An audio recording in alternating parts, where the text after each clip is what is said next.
George and Fahey's Center for Healthcare Innovation, CHI has been proud to support planning efforts towards the collection and governance of race, ethnicity, and Indigenous identity data across healthcare facilities in Manitoba, and are excited to have everyone here with us today, in person and online, for a discussion on community-owned race-based data in healthcare. Before we begin today's event, I just want to note that there are inclusive washrooms located just outside this room to the left. There is also a table near the coat check. It is an art installation, so we have been asked to please refrain from using it for personal use. There is Wi-Fi access that is open. The passwords are noted on the walls behind everyone in person. And throughout the events, all participants can send in questions by visiting www.slido.com and entering code REI. You may enter your own question or like one that has been submitted, which will be relayed during the facilitated panel discussion. And following our keynote speaker, Kasari, Govender, BC Human Rights Commissioner, we will have a short question and answer period. Please note that this event will be recorded. We have also sent a link to our online attendees, and everyone here has a paper copy of an evaluation and feedback survey. We do encourage you to fill it out, particularly the last section, as we are encouraging and looking for specific feedback on the community engagement and governance process. And then again, for those of you who are in person with us today, we would like to welcome you to stay after the event for a light lunch. So with that, I'm happy to introduce from the Acknowledgement Indigenous Institute of Health and Healing, Knowledge Keeper Leslie Spillett, to open our day.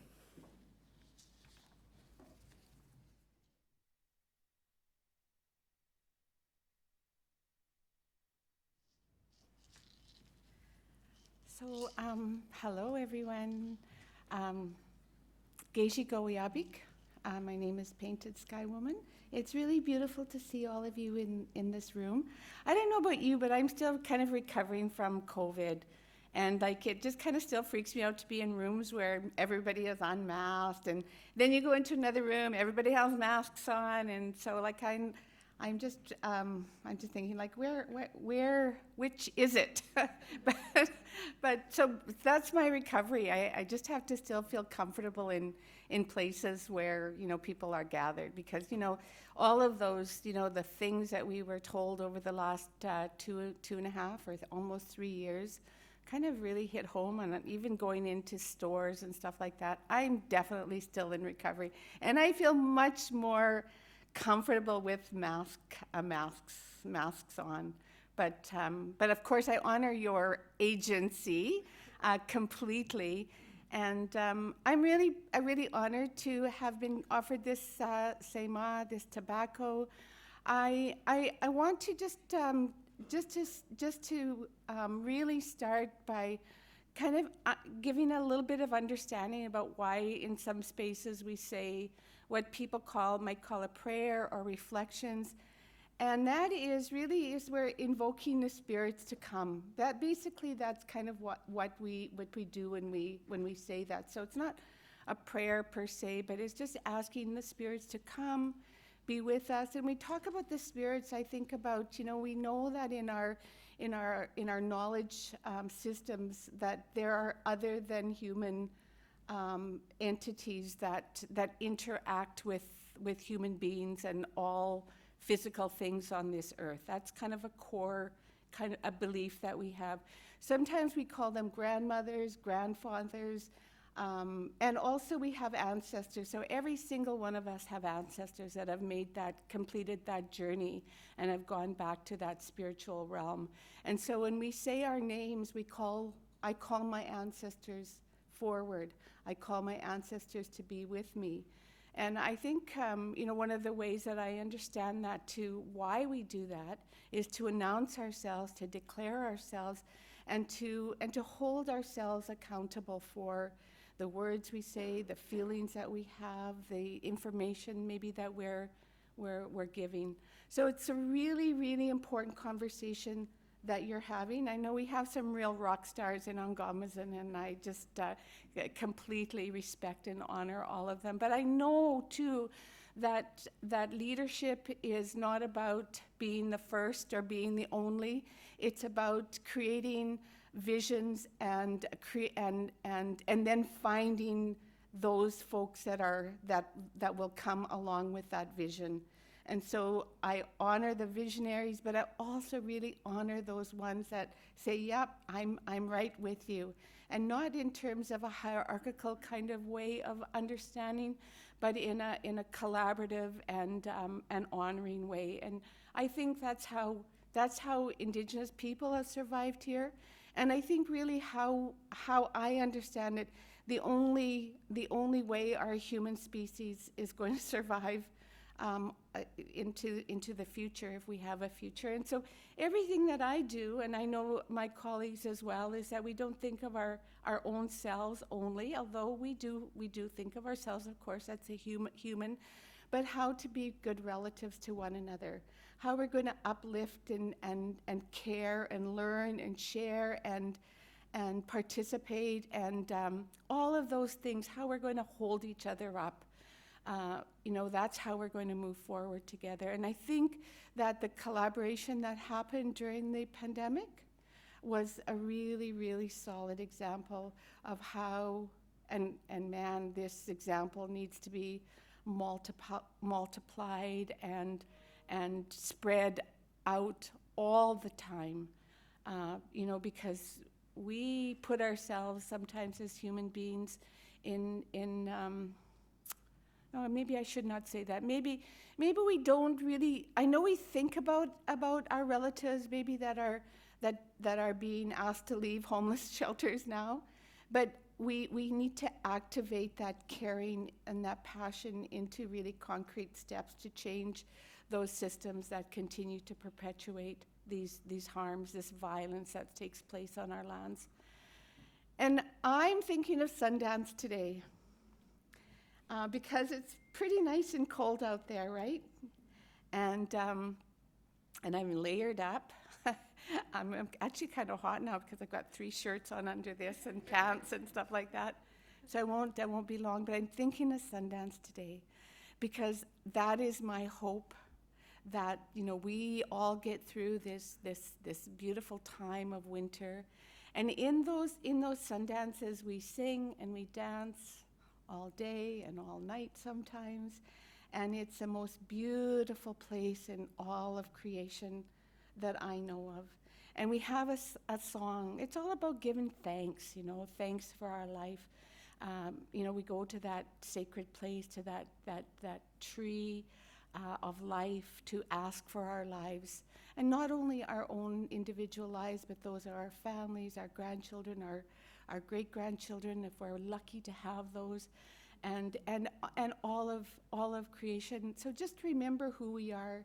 We are the fire, we are the earth, we are the water, and we are that beautiful wind, that beautiful air that's coming to greet us today. Marcia reminds us sometimes, because her name relates to one of our nations, the Buffalo Nation. And I do love this. We learned everything.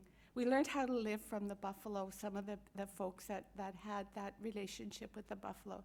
We didn't in northern Manitoba. We had the moose. But, buffaloes bring that healing spirit to us. They're our healers. That's what I think in my ontology, that and when you stand and face that north wind, you ask for that buffalo spirit to come and give you those blessings, those healings, and I think that is their role, so that honoring that buffalo spirit today in this time. So I want to sing a Sundance song. I'm not a singer. I always say that I'm not a singer, but everybody can sing, and I don't drum because I can never keep the beat and sing at the same time. I'm just not that way. But this is just a thank you song. And, we'll sing it. We call them push-ups. We sing 4 choruses or verses because in all of those, we honor those 4 directions. And in every one of those directions, we have spirits that I'm going to call in. And so at the end of your day, whisper a little thank you to them for coming here and send them home. And because we would need to create that cycle that they can go home now. But I know that they're going to be with you, and throughout the day. And just remember, though, sometimes as human beings we forget that spiritual entity, those spirits are here as well.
Okay, that's it. And I would just wanted you to have the best day. I drive my grandgirl to daycare most mornings, and we always have a chance to sing in the morning. I sing her songs, and I always tell her just to have the best day. So I'm wishing that for you as well, to have the best day, because we don't know about tomorrow, right? And so today is a day to be that best relative. I just want to thank you for the work that you all do in your areas, and say miigwech again for this tobacco, and have just the best day. Miigwech.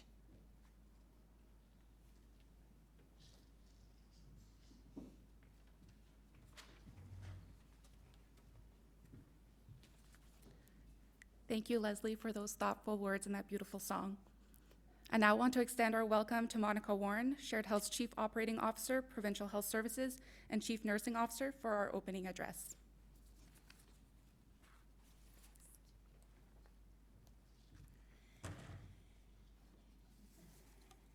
Good morning. It's a privilege to be here. Health services across Manitoba are provided in facilities located on the original lands of the Anishinaabe, Cree, Dakota, Oji-Cree, and Dene peoples, Inuit peoples, and on the homeland of the Métis Nation.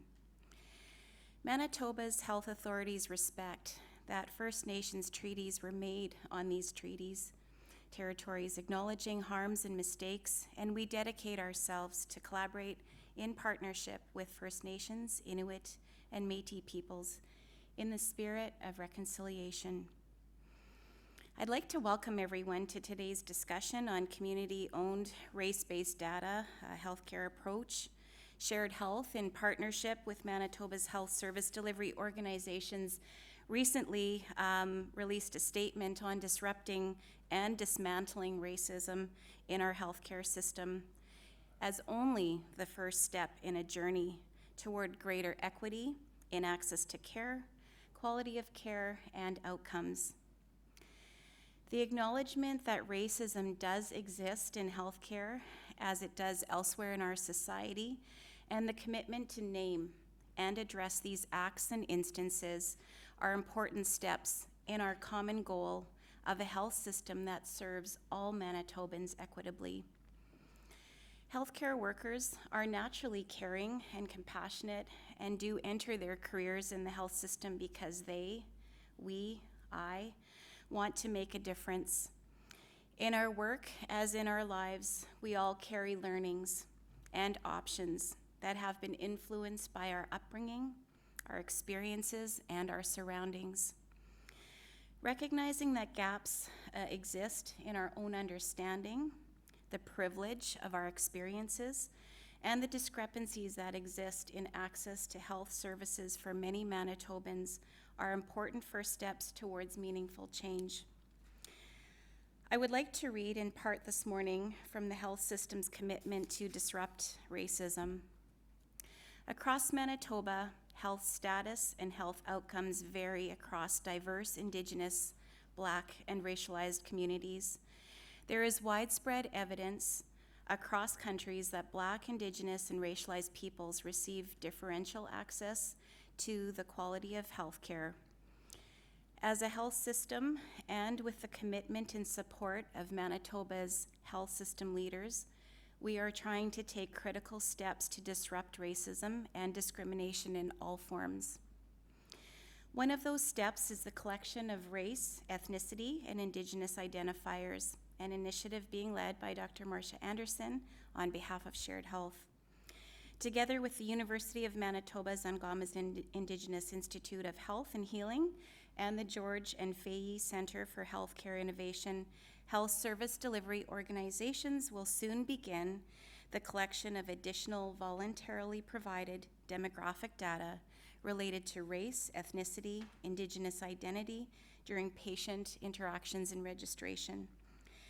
The collection of this data is essential for us for measuring these health disparities that result from systemic racism, bias, and discrimination, and it is an important step in the health system's efforts to improve patient care, health reporting and planning, and health system performance and services. Today's event will focus on a discussion around data governance, which establishes standards, policies, and procedures that guide the collection, storage, and use of information. There are potential harms and risks associated with that collection and use of race, ethnicity, and Indigenous identity data.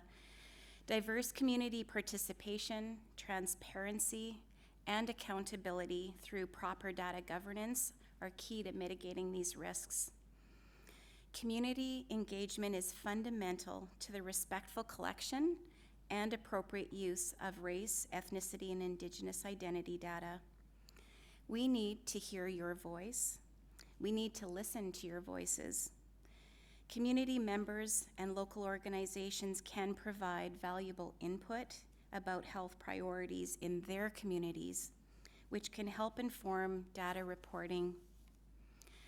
Appropriate and meaningful engagement with Indigenous and racialized groups is ongoing, and to ensure the safe and appropriate use of race, ethnicity, and identity of Indigenous peoples data in Manitoba. Our morning will begin with a series of presentations, followed by a facilitated panel discussion and a light lunch. We look forward to your feedback around appropriate engagement processes and governance. I want to thank the Canadian Museum for Human Rights for hosting us, the WOW Catering Group for the refreshments and lunch, and Encore Canada for their AV support. I would also like to thank staff from Shared Health, the University of Manitoba, and the George and Fahey Center for Healthcare Innovation who've organized this event. I would now like to introduce our first speakers, Dr. Marcia Anderson and Dr. Jillian Warwick. Dr. Marcia Anderson is Cree Anishinaabe and grew up in the north end of Winnipeg. Her family roots go back to Peguis First Nation and Norway House Cree Nation in Manitoba. She practices both internal medicine and public health as a medical officer of health with Indigenous Services Canada, Manitoba region. She is the Vice Dean, Indigenous Health, Social Justice and Anti-Racism, and the Executive Director of Indigenous Academic Affairs in the Angamazin Indigenous Institute of Health and Healing, Rady Faculty of Health Sciences, University of Manitoba. She serves as the chair of the Indigenous Health Committee of the Association of Faculties of Medicine of Canada and the chair of the National Consortium for Indigenous Medical Education. She was recognized for her contributions to Indigenous people's health with a National Aboriginal Achievement Award in March of 2011. In 2018 and 22, she was named one of the 100 most powerful women in Canada by Women's Executive Network. Yay! In 2021, she received the Royal College of Physicians and Surgeons Dr. Thomas Stignan Indigenous Health Award, and in 2022 was named the Doctors Manitoba Physician of the Year. Last year, she also received the Lieutenant Governor's Award for Excellence in Public Administration. Jill Warwick is of Métis and Ukrainian descent and is the Senior Epidemiologist for Race, Ethnicity, and Indigenous Identities for the province of Manitoba. She received her PhD in infectious diseases from the University of Manitoba in 2012 and her master's degree in public health from Queen's University in 2018.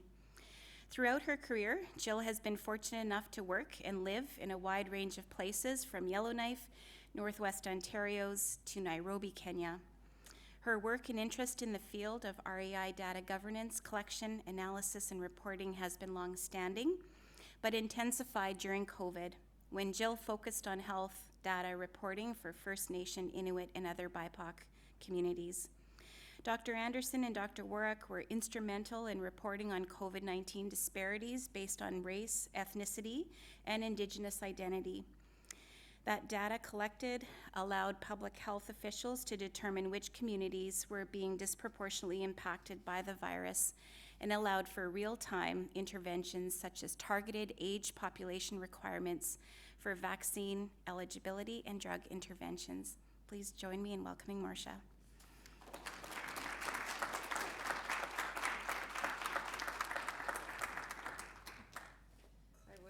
I kind of wish they'd introduced me first, because my bio's like 3 lines. I'd like to think I'm more efficient, but I don't think that's the reason. I'm going to just start off by apologizing. This weekend I had a real rousing game of dodgeball with my 2 young nieces. And as you know, dodgeball, when you play it with balloons, it can be really vicious. And I ended up getting a concussion. So a shot to the head, and I dove and hit a door frame. So I have notes. If I forget anything, Marcia, please remind me. I'm a bit of a mess today. Okay, that's hard.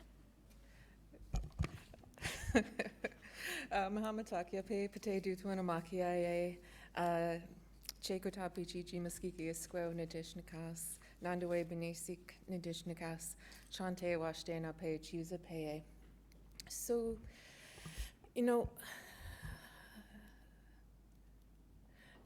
in the other part of this museum, there is a fossilized footprint, right? And it is of one of my ancestors in some way who has been on this territory since the beginning of time. And today is like another big step in the kind of driving force of my work, which was, you know, the next time my dad needs to be admitted for cardiac care, that he will have a much better experience. And that will be true for all of our relatives. And I also do want to recognize before we get started that it's the second day of Black History Month.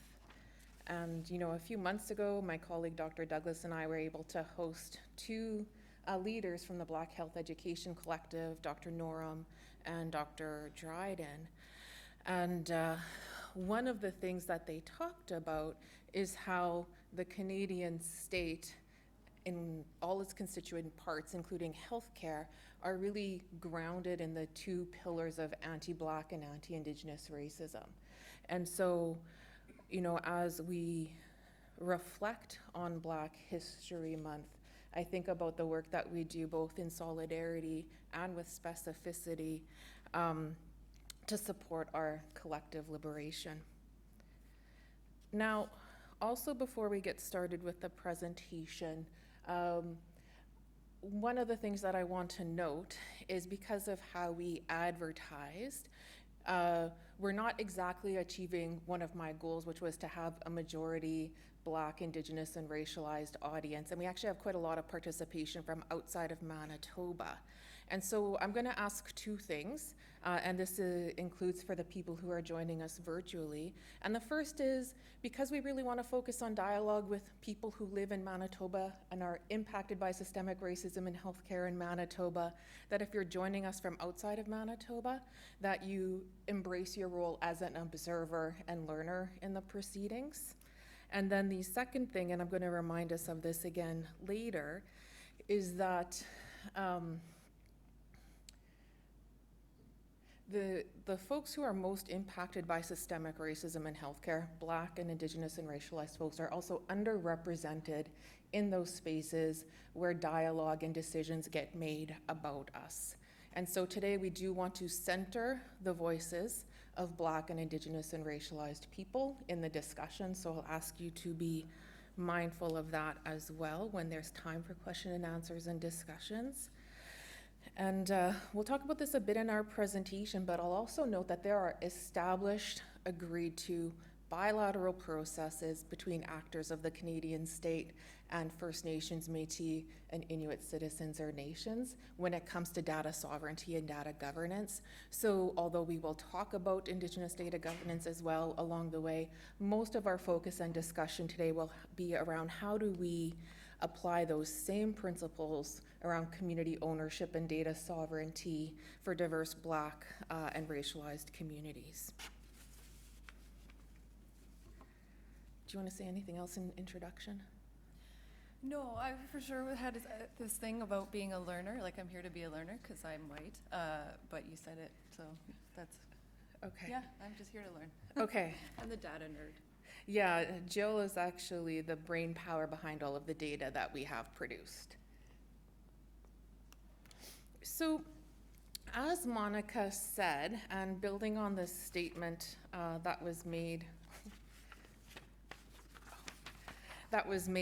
about disrupting and dismantling systemic racism in healthcare, this is a paper that I always refer to. It was written by Dr. Kamara Phyllis Jones. He's a Black public health physician in the United States, former president of the American Public Health Association. And the only reason to collect racial, ethnic, and Indigenous identifiers in data is so that we can measure, hold up that mirror around how systemic racism is happening in healthcare, intervene, and then check to make sure that our interventions are actually making a difference, right? It is the only reason to do it. And so in order to do that, we have to have a shared understanding of how we're going to do this work of anti-racism in healthcare. And so this is the reference that I always use for that. And so, first of all, it's understanding that a person's race matters in healthcare not because of biology or genetics, we know that that is not what race is, but because of how racism operates. And racism, as Dr. Jones defined it, is a system of assigning value and structuring opportunity based on the social interpretation of how one looks, or what we call race. And she describes 3 fundamental steps: naming racism, and those public statements are really important for that. Asking, how is racism operating here? That's what we can do use data to show and to reflect. And then organizing and strategizing to act, and then measuring again, right? So that is the cycle that we want to use this data for.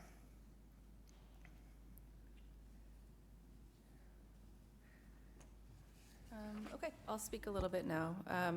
So I just want to kind of briefly go over the structure of our agreements that we held with our First Nations and Inuit partners, and how they also expanded out to our work with other diverse BIPOC communities.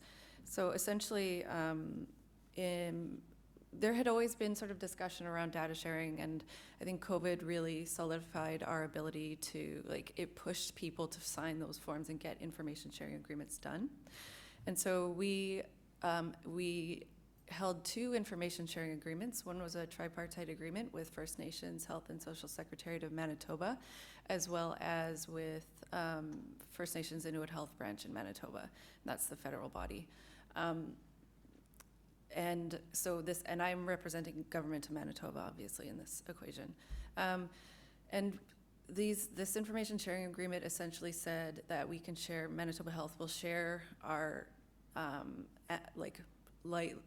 our analyzed data, usually aggregate data, to our First Nations partners, and that we would not control messaging around this. We would not control First Nations planning, public health planning, that we would be open to participating in whatever comes out of that. The spirit was essentially following the OCAP principle, but it's important to note that OCAP is ownership, control, access, possession, and Manitoba Health maintained the ownership, access, and possession of the data, and what we provided to our First Nations partners was control over how the data were used and reported and how they were acted on.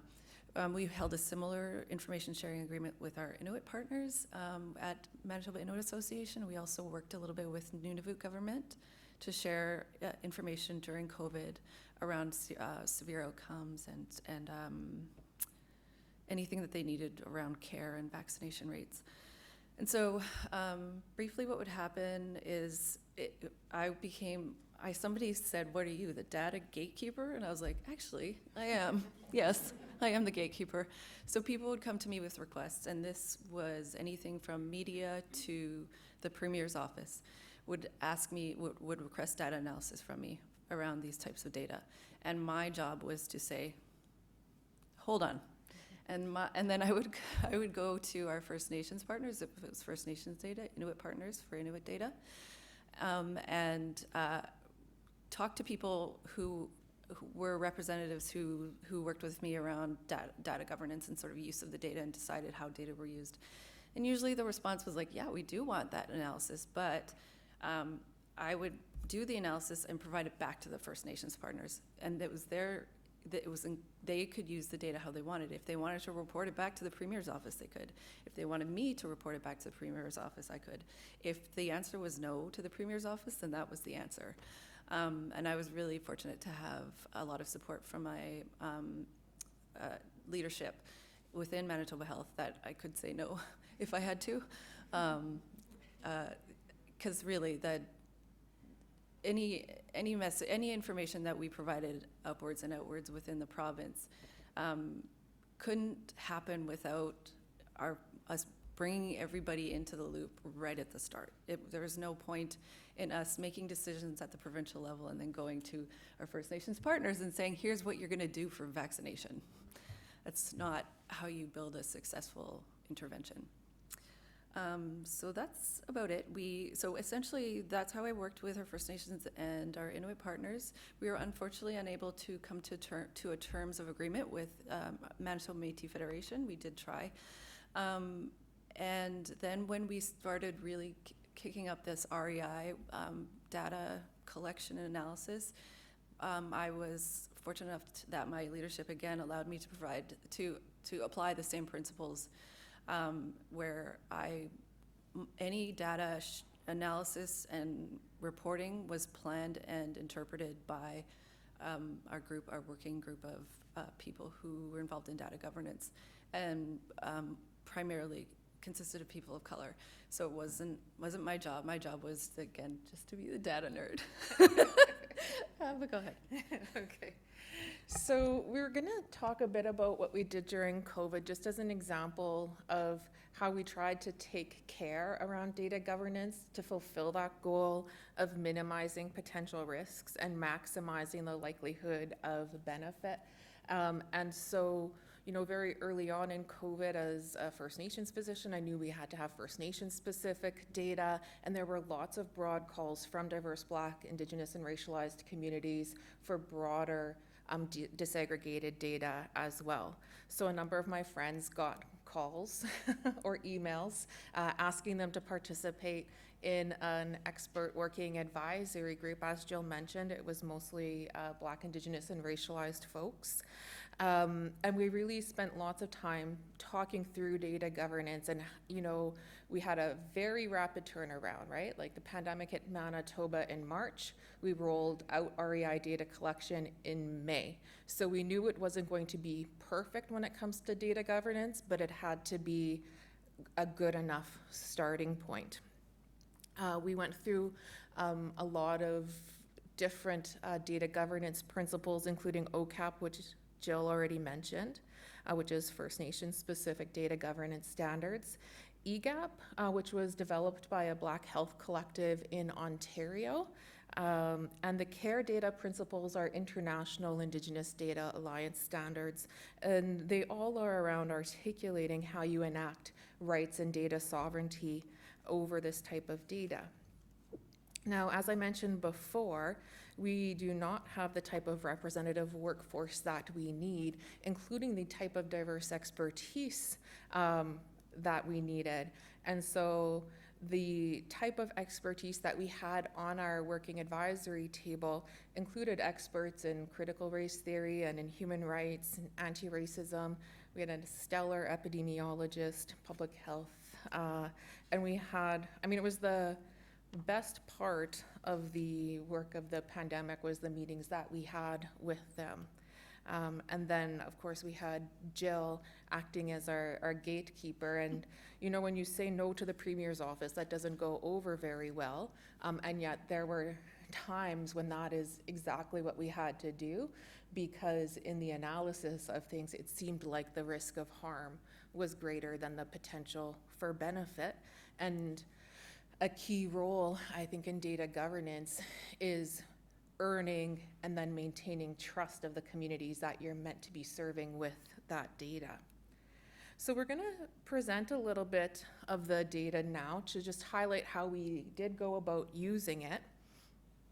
I'll just note, all of this is publicly available data, was included in the REI reports that we are still on the website. It was also all data that I presented in different media briefings, so none of this is new data. The other thing that I will just note is that we initially had difficulties getting the public health nurses to ask these questions. They were on the case investigation forms, so when it comes to the case information, it was asked verbally. And it was highly variable across the different regional health authorities at first. We did have training that we provided and a script, but the training wasn't considered mandatory, and that really changes how comfortable people feel answering the question. On the other side of it, though, it was highly publicly acceptable. Less than 2% of people on the case investigation forms declined to answer the question when they were asked. And then when it came time for the COVID vaccine, we put the same questions onto the consent forms. And again, the vast majority of people answered the questions. Jill, do you want to talk a little bit about the technical details of working with the data? Yeah. Sure, yeah, like Marcia said, we started off with about a 30% response rate, and then by the end, we were looking at 70-80%, depending on which region of Manitoba we were talking about. So it really, That's great. yeah, the ask rate, sorry, not response rate. We count ask rate. Apologies.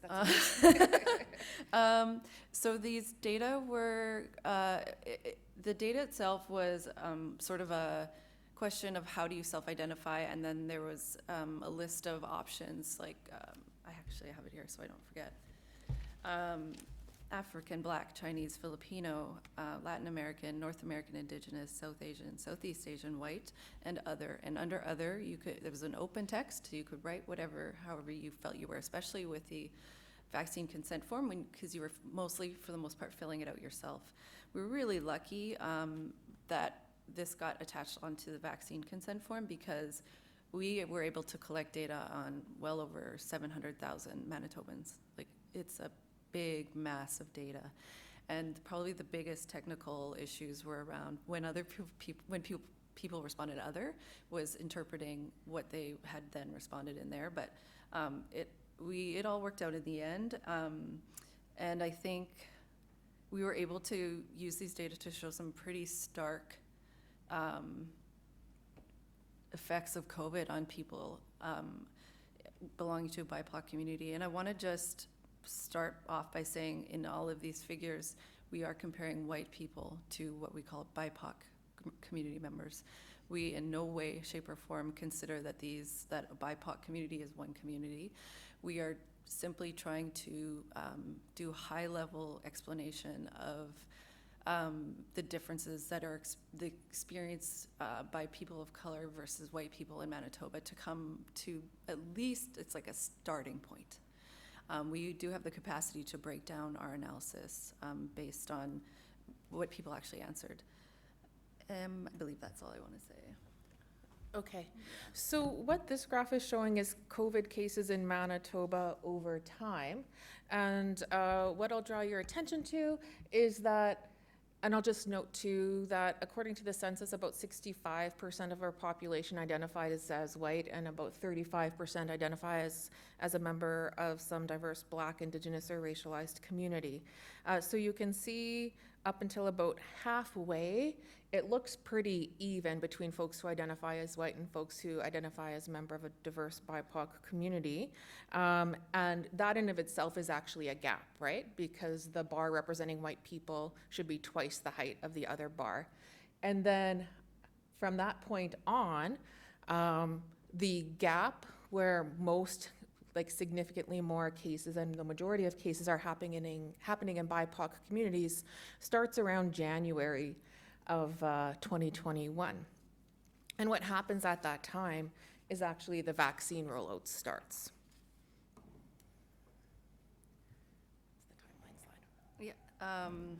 So this slide shows just first dose vaccination, BIPOC versus white people living in Manitoba, living or staying in Manitoba.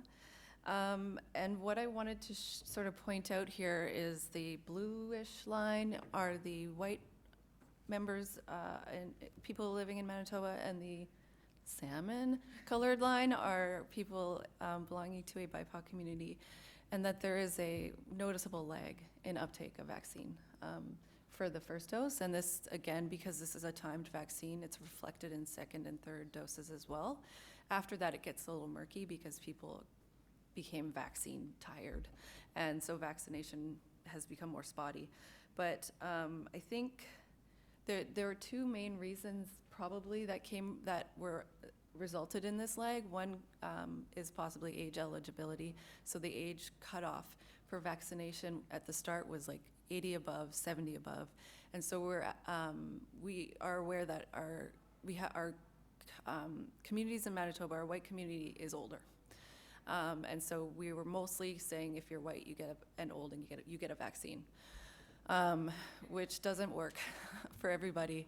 So that's one problem. That was one issue. The second issue was actual accessibility to the vaccine for people in their own communities, and by people who they recognize and feel comfortable getting vaccinated by. So So those were two gaps that we were able to show from the start using these data, and that we then could use to talk to government and planning bodies around next steps. So the other thing that I'm just going to note before I go to the next slide here is if we were not disaggregating the data, that curve would look like one big curve with a single peak, and it would hide this time lag, right? We would not be able to see that Black and Indigenous and racialized people got vaccinated several weeks later on average during a significant severe wave of COVID-19. And so this is actually showing some of the differences in severe outcomes.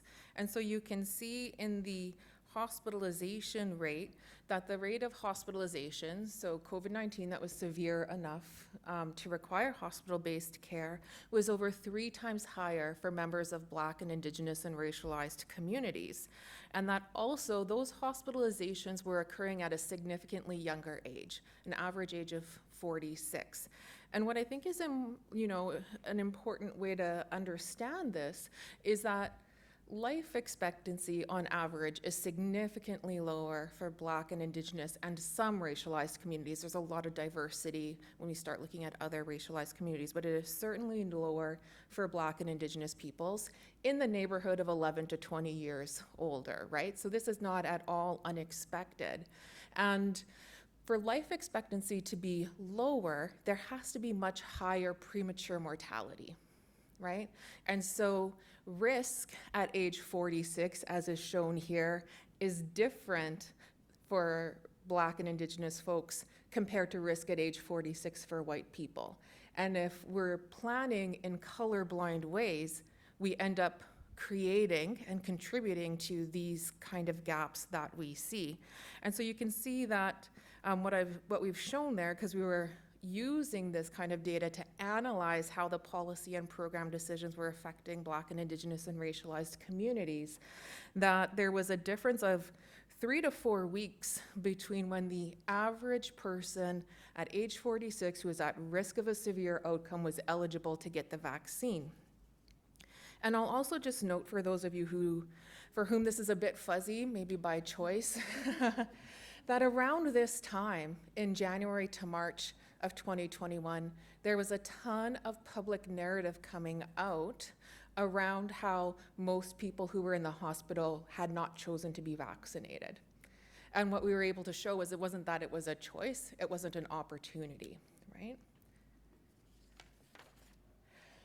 And so as we started to discuss this data, the other thing that we'll show here and pick up on Jill's second point around making the vaccine more accessible is the peak starts when accessibility initiatives also start to roll out, right? So what we've noted there is April 26 was when urban Indigenous vaccine clinics were opened. It wasn't till early May 3rd actually, that they added language services to the booking line. So prior to that, it was very hard, and it was not an easy process to book the vaccine if you spoke English, but imagine a significant language barrier, right? That didn't happen till May 3rd. May 5th was when people aged 45 and up were eligible. So that I referred to on the previous slide. May 11th, and again, thinking about occupational patterns and the fact that BIPOC folks are more likely to be in part-time service-oriented roles without benefits like paid leave, May 11th was when paid leave to attend a vaccine appointment was added in. And then in early June was when the community outreach grants started, and that's when immunization teams started going to different cultural, religious, faith-based organizations that were more safe spaces for diverse communities. And so you can see how eligibility and accessibility actually made a significant difference to when members of BIPOC communities were able to get vaccinated.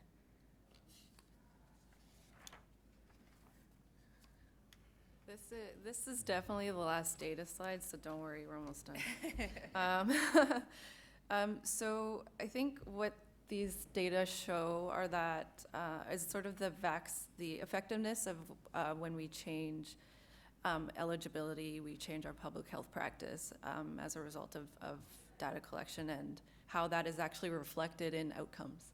So the top graph that is like orange and that sort of margarine color, the orange represents people belonging to BIPOC communities, and the yellow is people who self-identify as white. And as we saw and we continue to see, the proportion of cases earlier on in the pandemic are way more orange. We see way more orange people getting COVID disease. And as Marcia talked about, eligibility and rollout of new services for people to get vaccinated, that ratio actually switches. So it's like, it should look like 1/3 people belonging to a BIPOC community, 2/3 white people. And it finally actually, once we started vaccinating, we saw that go back. So people were getting vaccinated. There was always talk about vaccine hesitancy and stuff like that. But once people could get the vaccine, they got it. And it made a huge impact on just how many people were getting infected with COVID. It was really quite something. So yeah, I mean, we were able to collect this data. There's definitely some improvements to be made in how timely and transparently it was released and how it was incorporated into decision making. But even retrospectively, we can see when we're able to disaggregate the data and evaluate the impact of those public health and policy decisions. And so, you know, a few key lessons that we'll leave you with, and then I'll introduce Commissioner Kasari, Govender, who's ready to go. First of all, is that actually REI data collection is highly, highly acceptable to members of the public. Very few people decline to answer when they know, well, first of all, when they've called for the data to be collected, when they know what's happening with the data, how it will be used, and they can see in almost real time what the relevance is of that data collection. Do you want to speak to any of these? You want me to just go ahead. Okay. Yeah. And then the second thing I would say is, particularly from within the system, we have to see data governance not as an inconvenience, which I do hear sometimes, but really about earning and maintaining trust with people who have been and continue to be harmed by our systems, right? The opportunity of data governance is actually to bring in the needed expertise that we tend to be missing within our healthcare systems, as well as to bring more community participation into the processes of it. Another key lesson that we learned, and Jill talked about this at the beginning with the bilateral agreements with First Nations and Inuit people, data governance agreements need to be written down, transparent, and they have to be monitored pretty vigilantly for adherence to that.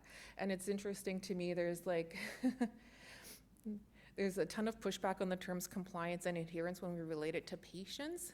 The system also doesn't like it when you point out that they're not being compliant. But that is fundamental to minimizing the potential harms of this type of data. As I mentioned there, release of the data has to be timely and relevant. That's a key aspect of earning and maintaining the trust, right? And then the last thing that I'll say is the data governance processes have to be built into structures. It actually can't be person dependent. It has to outlast there is going to be turnover, because it is pretty difficult to do this kind of work in these systems. And so it has to be structured in very deliberately and rigorously. So there's a bit of our story about COVID-19 data. And what I want to do now is, we're not going to take questions here, but I want to extend our welcome to our keynote speaker, Kasari Govender, who's joining us online. Kasari is British Columbia's first independent human rights commissioner. Her role is to lead the promotion and protection of human rights in BC through the Office of the Human Rights Commissioner. Commissioner Govender has devoted her life to promoting human rights with a focus on the rights of those most marginalized. She is passionate about using her skills as a lawyer and community builder to create a more equal and just province, She's worked closely with organizations and communities promoting gender equality, Indigenous rights, children's rights, the rights of people with disabilities, and the rights of immigrant communities. We look forward to her presentation around BC's 2020 release report, Disaggregated Demographic Data Collection in British Columbia, the Grandmother Perspective. The report calls on government to collect race-based and other disaggregated data to illuminate systemic inequalities and injustices. And please join us in welcoming Commissioner Govender to our session today.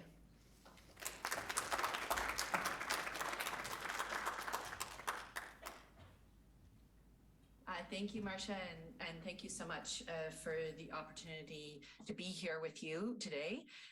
It is early morning here in Vancouver. I'm joining you from the unceded and traditional homelands of the Musqueam, Squamish, and Tsleil-Waututh nations, and on the West Coast. And so working from home, there's always the risk of photobombing from a child or pet, so please forgive me if that happens. But I am very, very pleased to be here with you and want to couple that gratitude for the land that I'm joining you from with that sense of responsibility as well, that we need to couple our territorial acknowledgements with responsibility of to continue to dismantle colonialism in large and small ways, which is really key to the work that we're all here to talk about, and it was key to our data work that we did at BC's Office of the Human Rights Commissioner. So as Marcia said, and Marcia, thank you again for that introduction, I've been asked to come in and speak today about our 2020 report entitled Disaggregated Demographic Data in BC, the Government, the Grandmother Perspective, other G word, the Grandmother Perspective. So I'm going to begin with context, the why we did this work in the first place, how we undertook the work, the framework and principles and recommendations that emerged from that, and then what has happened, what the provincial government here in BC has done with that work. So we were in quite a different place than you are in Manitoba. I know there's a really interesting conversation happening, as we've just gotten some insights into, and has been for in a different way and for longer, I think, than in BC. So in BC, well, actually, we joined human rights commissioners across the country in June of 2020 in calling on all jurisdictions in Canada to start collecting race-based and other disaggregated data in relation to COVID-19. Of course, we joined a chorus of voices from much further back in time who had been calling for the collection of data in order to address systemic discrimination. So both during the crisis of the pandemic, but also stretching backwards. On June 16th of 2020, Premier John Horgan, the Premier in BC at the time, invited me and BC's Information and Privacy Commissioner to provide recommendations on how to collect, store, use, disclose disaggregated data in a way that furthers the aims of substantive equality without reinforcing marginalization. So on September 15th of that year, we published a report that shares our findings on how to ensure disaggregated data is collected and used in service of and in collaboration with those who are systemically discriminated against. This work illustrates the significance of a strong evidentiary basis to human rights work or human rights policy, evidence that is rooted in lived experience and emerges through the disparate impact of public policy on various communities. The report and recommendations from the grandmother's perspective were grounded in conversations we had with communities and other experts, during which we heard loud and clear that approaches to public policy that ignore race, gender, disability, and more importantly, ignore discrimination on that basis only worsen outcomes for Black, Indigenous, racialized people, women, transgender, non-binary people, people with disabilities, and so on. And that's because we can't address what we don't see. But collecting and using disaggregated data is not without its risks, as you've just heard some about, and we must ensure that we do so responsibly so that we don't end up reinforcing biases and stigma. As a starting point, we need to be clear that the project of collecting disaggregated data is about unpacking the impacts of racism and other forms of discrimination rather than measuring race itself. So measuring race is a proxy for measuring racism. As BC's Deputy Provincial Health Officer for Indigenous Health, Dr. Danielle Ben-Smith said to us in the process of our learning and consultation over that summer, she said, we need to be explicit about what we're measuring with disaggregated data. We're not measuring inherent deficiencies in different groups. We're measuring the negative impacts of longstanding structural racism and social exclusion on the health of Indigenous and racialized peoples. In our consultations, we heard about the real risks that we face when we collect disaggregated data, and we're cautioned against repeating the mistakes of history. For example, both Japanese internment here in BC, apartheid in South Africa, these regimes that are recognized as deeply systemically racist were enabled by the collection of race-based data. In our present context, one might say that stigma is a more significant risk. So for example, earlier in the pandemic, information became public revealing a widening community cluster of COVID cases amongst Cowichan tribes membership on Vancouver Island. And as a result, racism against Cowichan people spiked and folks were denied medical care.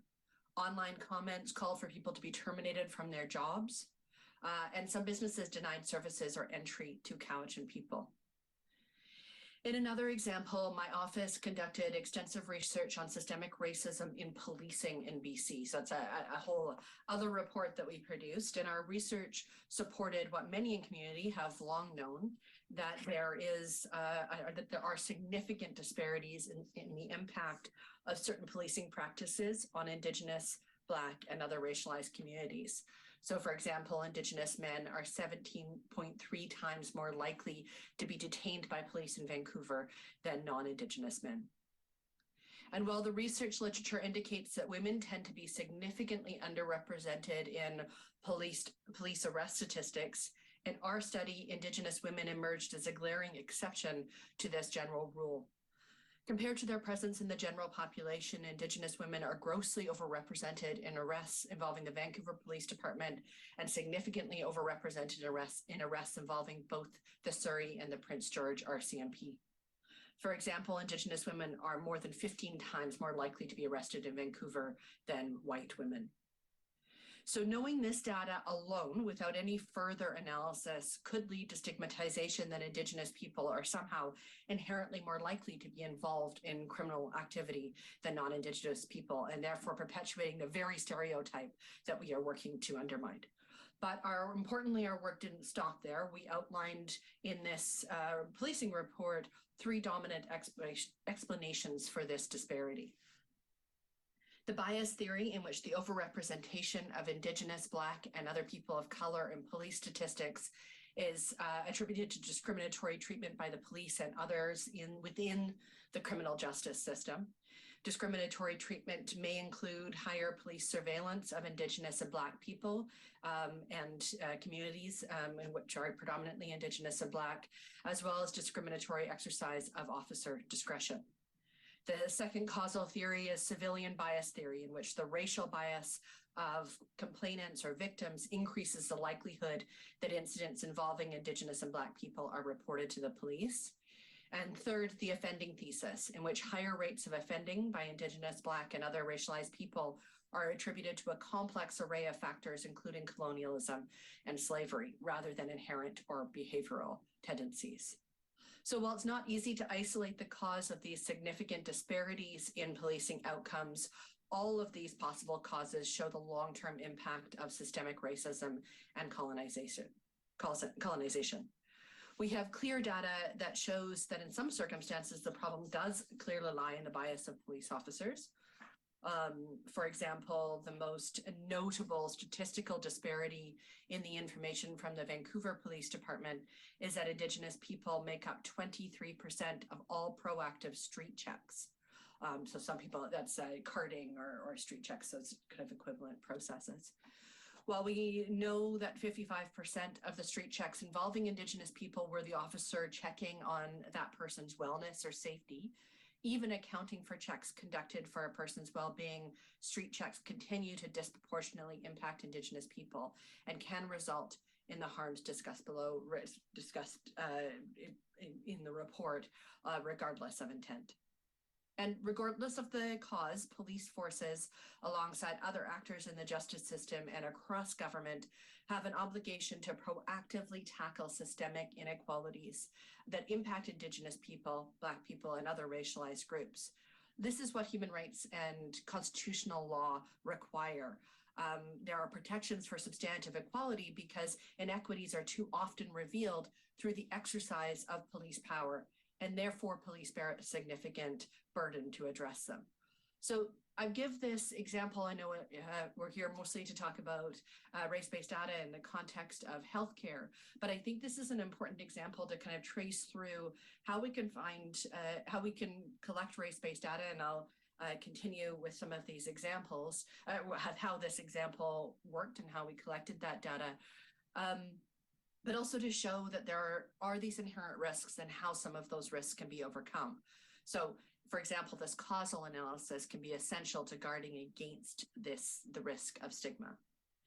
So we know there's lots of potential for things to go wrong with race-based data. We grappled in the Grandmother Perspective report with how to mitigate this harm, and how we were recommending the government do that in addressing the issue. In the course of our consultations on data, we met with Gwen Phillips, a First Nations governance champion, who gifted us with the phrase and the concept of the Grandmother Perspective on data collection. She urged us to think about the collection of data from the perspective of a grandmother rather than a big brother. As you can even see from the framing, the title of our report, this was a really important kind of conceptual bucket for us to provide a container for our data, our work about data collection. In writing about the grandmother perspective, we caution that data must only be collected to advance social change, much as a grandmother or matriarch might use her knowledge of her family to better care for them. So the underlying framework for our recommendations recognizes the distinction between purpose, process, and tool. In some ways, this, if you can imagine, is a bit of a circle rather than a straight line. So we start with an understanding that the collection of data must always be in service of addressing systemic inequalities rather than for the sake of monitoring citizens. And we return to that same point after we collect data. Once the goal of systemic equality is confirmed, then we turn to process. Data must always be collected in the context of government's relationship to community. Building respectful relationships, we believe, are essential to transformative social change, and no less so in the collection of data. A community governance committee is a vital part of the process here. So data must be collected in a way that is grounded in community governance in the form of this committee, and as well as in the form of broader consultations and nation-to-nation agreements where First Nations data is concerned. Our research used a human rights-based approach to arrive at the conclusion that communities must have meaningful control over their own data sets to limit the chances of it being used to perpetuate racist divisions or to reinforce stigma.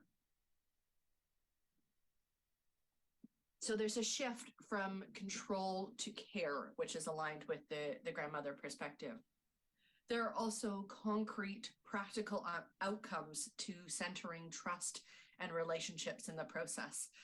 And that's because response rates to demographic surveys increase when respondent communities are engaged in the design and development of data collection. So we've talked about purpose, we've talked about process, and then we turn to tool. Is data the best tool here? So how do we best collect, store, use data to serve the purpose of systemic change? And then if we decide that data is the best tool here, that we return to our purpose. So what is it that we're trying to collect? And many we consulted with emphasize that collecting data on inequalities without using it to create structural change can perpetuate inequality damage relationships and undermine future attempts to collect data. So again, putting relationships at the center and returning again to why is it that we're collecting, and then how are we using it to further that purpose. As you can hear, it's not exactly a linear framing, but it does pose these three essential questions for data collection: purpose, process, and tool. In the context of our own data collection work, such as the policing work I talked about earlier, we've been working to embed community decision-making in our own projects, which means we have committed to ensuring that demographic data is not released or used in a way that doesn't accord with the views of the community who are most impacted by the data, or whose data it is, actually. So in the context of that policing work, we briefed affected communities and Indigenous organizations to seek their views on the release of the data report. And we sought to meet with every nation whose territory overlapped with the police jurisdictions that we were looking at. We committed to them that we wouldn't use this data without their consent. We said, please tell us how you want this data to be used. Here's what we think the change we could try to make with this data. We got some really strong feedback from folks about strengthening that causal analysis I talked about earlier, to sort of undermine any potential for it to create stigma. And in the result, we were supported and encouraged by all those who participated in the process to release the data and push for change in the policing context. So following on the principles outlined in the grandmother perspective report, our key recommendation was the establishment of a legislative structure that would support the collection of disaggregated data, again, in service of systemic equality, with the meaningful involvement of marginalized communities through this data governance model that I've discussed. And we were very pleased to see those recommendations reflected in the mandate letters of the provincial government when following the fall 2020 election here in BC. And the government mandated the Attorney General to work with my office to develop that legislation, as well as to co-develop it with First Nations leadership in the province. So that's what they did.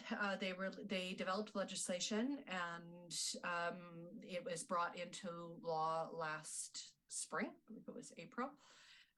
And since it was passed, the provincial government has taken a number of steps. They've brought on a staff team to administer and implement the legislation, including a new director of Indigenous data governance.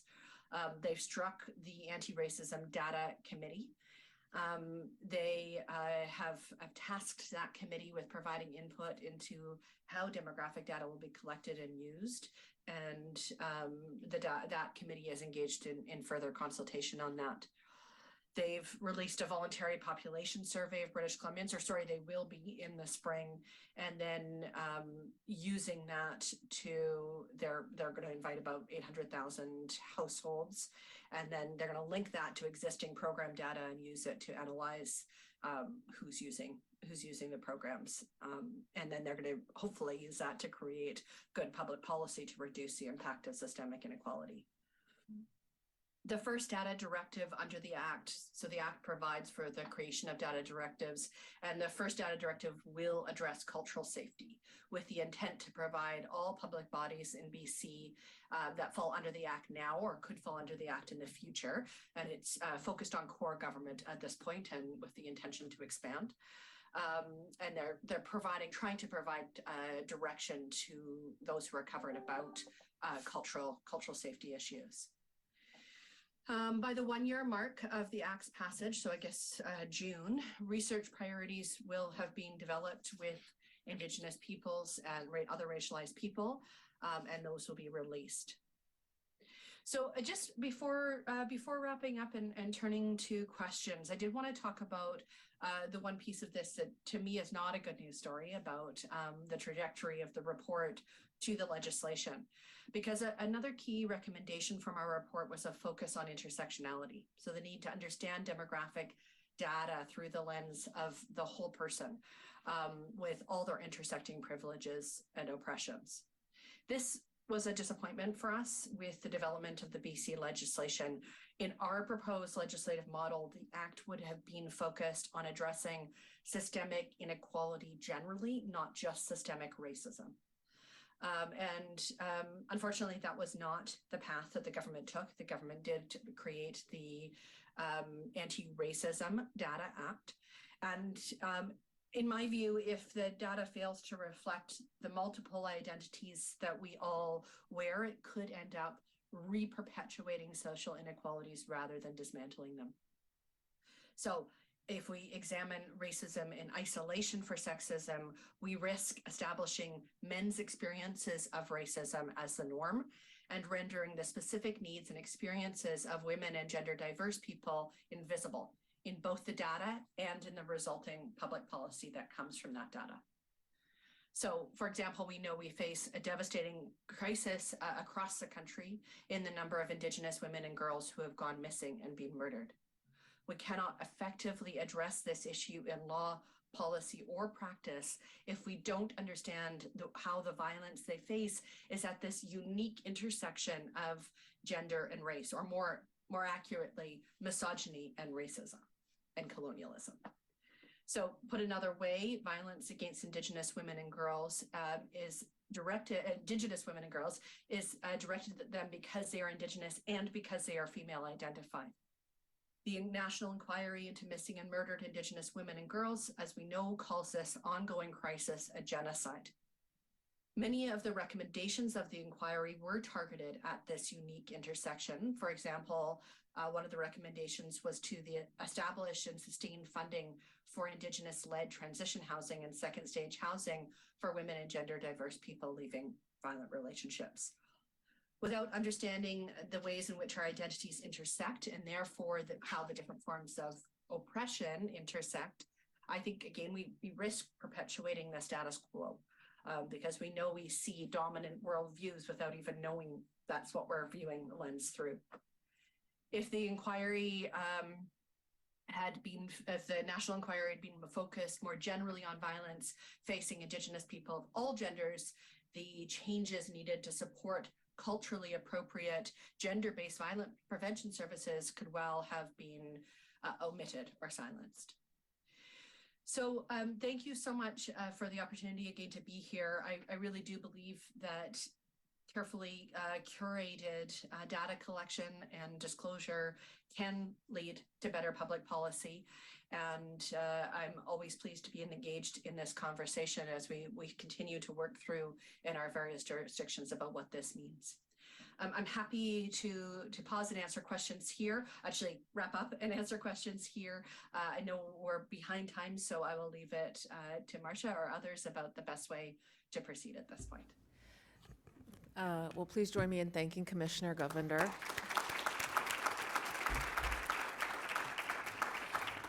I think ahead of the break, if there are a couple of questions, we could take a couple of questions now, and then we'll take our break, and there'll be more opportunity to engage in discussion and ask questions in the next portion of the session. So are there any questions or comments at this time?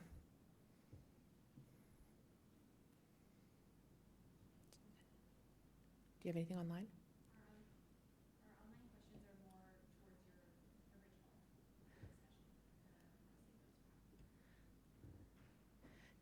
Yes, I do want to save those for after. Okay, I think, thank you again. I think we'll go ahead and we'll take the break and hold our questions for after the panel session. Just in advance of the break, and because you might be interested in filling this out during the break or at any time, in your package there is a survey that includes both an evaluation of the session, and then starting on the third paper is actually some feedback-oriented questions. And we'll have time for for verbal discussion of this, but also would welcome you to provide your feedback in written version. There's questions around what do you see as the kind of highest priorities for us to provide disaggregated data on? How do we best engage communities? How are we best sharing the data transparently? So I invite you sometime between now and noon to fill that out. And we will go ahead and take a 15-minute break at this time. And Natalie will be providing a 2-minute warning when we're about to wrap up. So thank you for joining us so far, and we'll see you again in 15 minutes.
Hello, everyone. We'll resume our discussion in 2 minutes.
Maybe I will invite the panelists to come sit in the chairs up at the front.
Okay, welcome back. Do we have the commissioner back online too? Commissioner is a virtual panelist. So,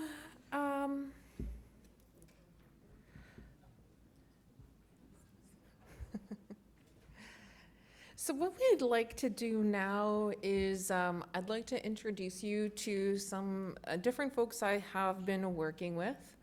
4 of the 5 people that you see sitting in front of you were very active participants in our RAI work around COVID and continue to be engaged in this broader work.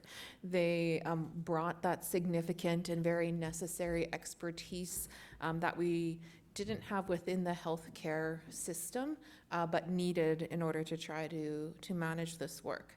And so to my immediate left is Dr. Delia Douglas, who is the director of the Office of Anti-Racism in the Rady Faculty of Health Sciences, so we get to work closely together there. Dr. Douglas's background is in sociology and critical race theory. And then next to Dr. Douglas is Karen Sharma, who is the executive director of the Manitoba Human Rights Commission, so that human rights expertise. And then following Karen is Dr. Tina Chen, who is the executive lead for equity, diversity, and inclusion at the University of Manitoba, and also is a historian and distinguished professor, and her scholarly work has also been focused on racism. And then I'm going to skip the next guy for a moment. And you met Dr. Jillian Warwick earlier, who really combines her technical expertise as a very skilled epidemiologist with her grounding in community engagement, data sovereignty, and governance principles. And then the one person who wasn't part of our REI work, it was the guy there, and that's Randy Francu, and he works for CIHI, the Canadian Institute for Health Information, that we have had an ongoing dialogue with because of their work on national data standards, which was kind of working in parallel a bit with our work. And so I have some questions that I have here to kick off the discussion. And so, Karen, I'm actually going to go to you first. Surprise. So the collection of REI data can be used to measure health and healthcare gaps and inform actions and interventions to reduce racism and contribute to health equity and racial justice. So when considering a human rights approach, what other accompanying actions are required to reach health equity? Okay, very good question, and I did not expect to go first, so you really put me on the spot, Marcia, but I hope that the microphone is... Yeah, you're good. So I think I'll end up actually just reflecting on some of the lessons learned you shared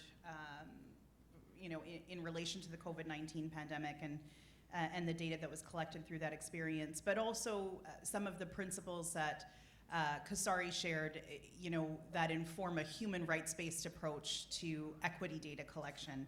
And so for me, when it comes to the use of equity data and how it can inform systemic change within systems like this, I think it's important to reflect first on sort of the foundation that needs to be in place before the data can even be collected and inform those actions. And one of the things I think that's important, and Kasari mentioned it, is that the kind of sort of foundation of the work be informed by kind of a stated goal of attaining health equity, right? Of ensuring that our health systems are equitable.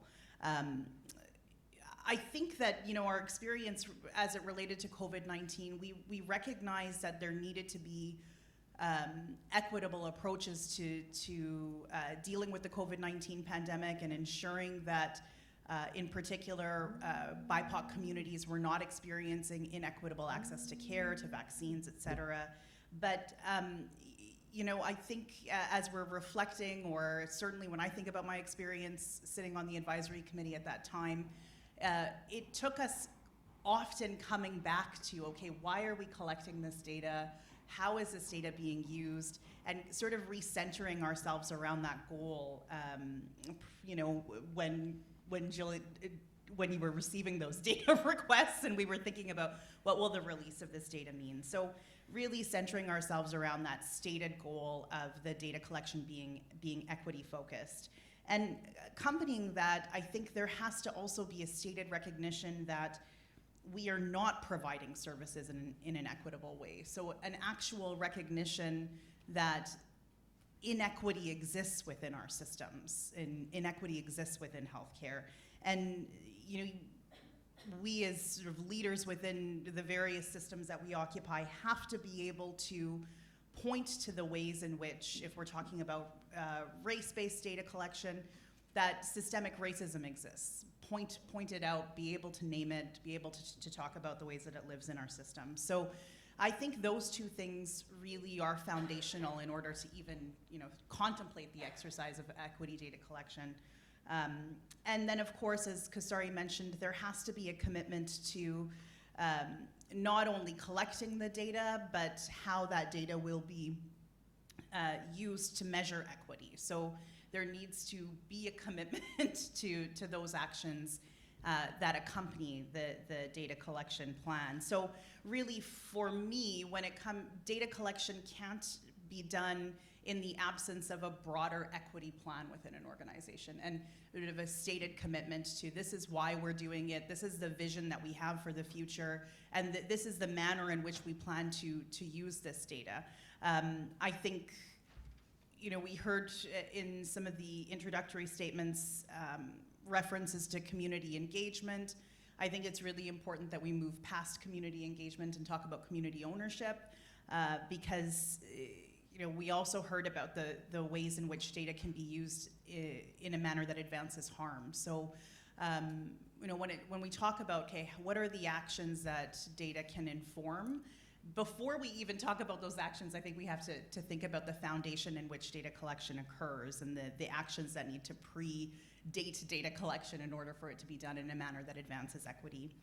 And the last thing I just wanted to say, because I think it's important when we are reflecting on the COVID-19 experience and reflecting on, okay, well, if we don't have these things in place, great harm can come to the communities that this data is about. That we think about the fact that during the COVID-19 pandemic, there was such a rampant environment of anti-Asian racism, right? So, and that really informed all of the sort of questions we asked ourselves about how are we gathering data, how does data go out, what is the messaging around data, who uses the data, who controls it, et cetera. That was sort of part of that environment that was, you know, informing the questions we were asking, et cetera. And there were multiple times, I think, during the experience of the COVID-19 pandemic, and that we were thinking about, okay, we're gonna, you know, what will the release of data look like, that we asked ourselves, well, will this data further harm or actually advance equity? And so I think it's really important that that foundation exists around also community ownership so that data can be used in an equitable way. So it doesn't really get to the actions that come out of, but certainly I think a foundation that needs to exist beforehand. Yeah. Yeah, and I think those, like you've highlighted, those pre-actions actually are completely necessary. So you can't rush ahead and pass those. Now, we talked a lot, I'm ad-libbing a bit, but Tina, just get ready here. We did talk a lot, not just about control of the data, but building on one of Karen's other points, also about control of the narrative around the data, right?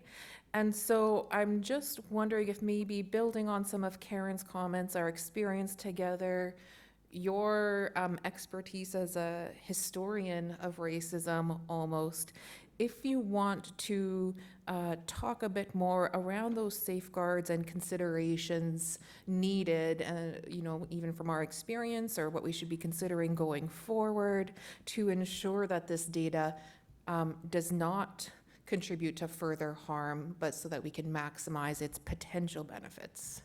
Great, thanks so much. And we were just saying beforehand, Karen and I said, you know, I think we're just going to run this like one of our meetings where we build on each other's comments and kind of always learning from each other. And for me, I just want to say right from the outset, my great gratitude to Marcia, Jill, everyone, Delia, and Sharon for being part of that group. in many ways, that was the best part of the whole COVID experience for me, but also the space that I learned the most to continue doing different types of work. And alongside, as we all, and as Karen's already said, the rise of anti-Asian racism, that was kind of amplified. It's not that it appeared from nowhere, but during COVID, meant that the Asian communities nationwide also were mobilizing and trying to address issues of racism. So there were 2 national forums that went on that I was also part of, gathering people from different community groups. And what was really interesting as I was participating in those and in the meetings of this, which was much smaller and contained and kind of had a different type of intensity, was that, well, there was a recognition of anti-Asian racism, and the communities were really trying to build solidarities. They were trying to work together to build networks, think about reporting. There was also clear to me, and I think this continues, a lot of fissures in the community, because there wasn't always an understanding about why we wanted data, and very much we were hearing different perspectives. And I would say youth very much were pushing towards radical forms of solidarity, an understanding of the way racism also operates within the community. And on one hand, and on other ways, a lot of the data was being people were looking for it as a way to reinforce a model minority. So they wanted to be able to have data to prove that they were not the source or the contagion. And this, of course, is understandable in that whole history of anti-Asian racism globally, but within the Canadian context, the Chinese body is being diseased from coming from outside. We saw even with the lifting of travel restrictions, once again, that was coming to the forefront. So it was understandable in those contexts, but I think the experience of being part of this group, this community group, thinking about what the place of REI data was not only getting that reach or understanding and the absolute necessity of disaggregated data plans and the excitement that people are doing this, right? Whether it's through the BC report, but also StatsCan, all of these are coming forward, is also a recognition that just simply saying we need community engagement and community control, I started thinking, wouldn't it be great if we all, were in places like the First Nations data governance protocols, because we know there have to be at the center. But the question when you get to these much more disparate communities that don't have ways in which you have a recognizable organization, or in many ways the organization to whom you would normally turn in a city and a province are longstanding. They have their own sets of privileges, they have their way of understanding their role, and they've often built their recognition in those roles through the various systems. They've had to embrace, enact, perform, and basically live multiculturalism as it's been dictated, so that they play those roles. And this does not necessarily lead to that disruption. And I think that's where I've been thinking a lot about, well, then we put into these already built, systems and structures and narratives, and who's mobilizing it for what way. And I think that's where with this group we kept returning, as Karen said, to the idea of, well, for what purpose? And that it's really about health equities, and that we also don't want to be reinforcing the work. So many ways, I know when people would say, well, what are you seeing from the data? They'd be like, you must know. And I'd say, it's, within this, we know that East Asian communities were actually, more highly vaccinated, there was a way, and I was just like, and that recognized privilege. Many could work at home in a certain class location, those who'd been traveling, and so not for all, but it was very different. There never enough responses to disaggregate that out for everybody else, but we could see that there were different patterns that also located privilege, and that was an important place of learning for the community. And for me then, when I think about the community engagement, it did lead to a whole number of workshops by more radical edges on model minority myths, how that's operating, what that's doing. And so when I think forward, what does that need to mean? It really means when we think community engagement, that we expect the leaders to have an ongoing learning, listening, and doing the work of anti-oppression. That it can't simply be, this is for your community. And so when we're asking about how do we have that control of the data, who's overseeing the governance and for what purpose, we also have to be asking communities to interrogate what their relationships are, particularly in relation, when I think about racialized communities, to anti-Black and anti-Indigenous racism, because that also sits within other racialized communities. So I think I'll leave it there. Okay, thank you for that, Tina. And I'll get you to pass the microphone over to Dr. Douglas. Thank you. And so, Delia, building on those thoughts, and also considering the unique experience of Black peoples, rises in anti-Black racism and racialized police violence. I wonder if you can also add your thoughts around this discussion of how we understand where the potential for harm comes from and where the opportunities to maximize benefit exist. Is this on? I'm good. Okay, thanks. Just hold it close enough. Okay, thank you. Well,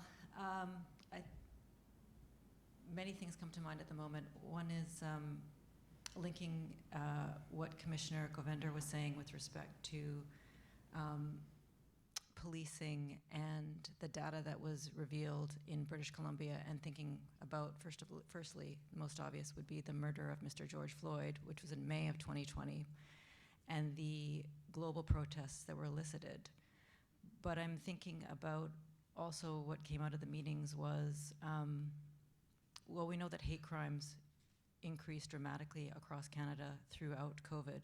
And so thinking about what Karen was saying and then what Tina has been saying, on the one hand, it's navigating the specificity of the ways in which different communities experience and are targeted for different racisms, and also about the collective.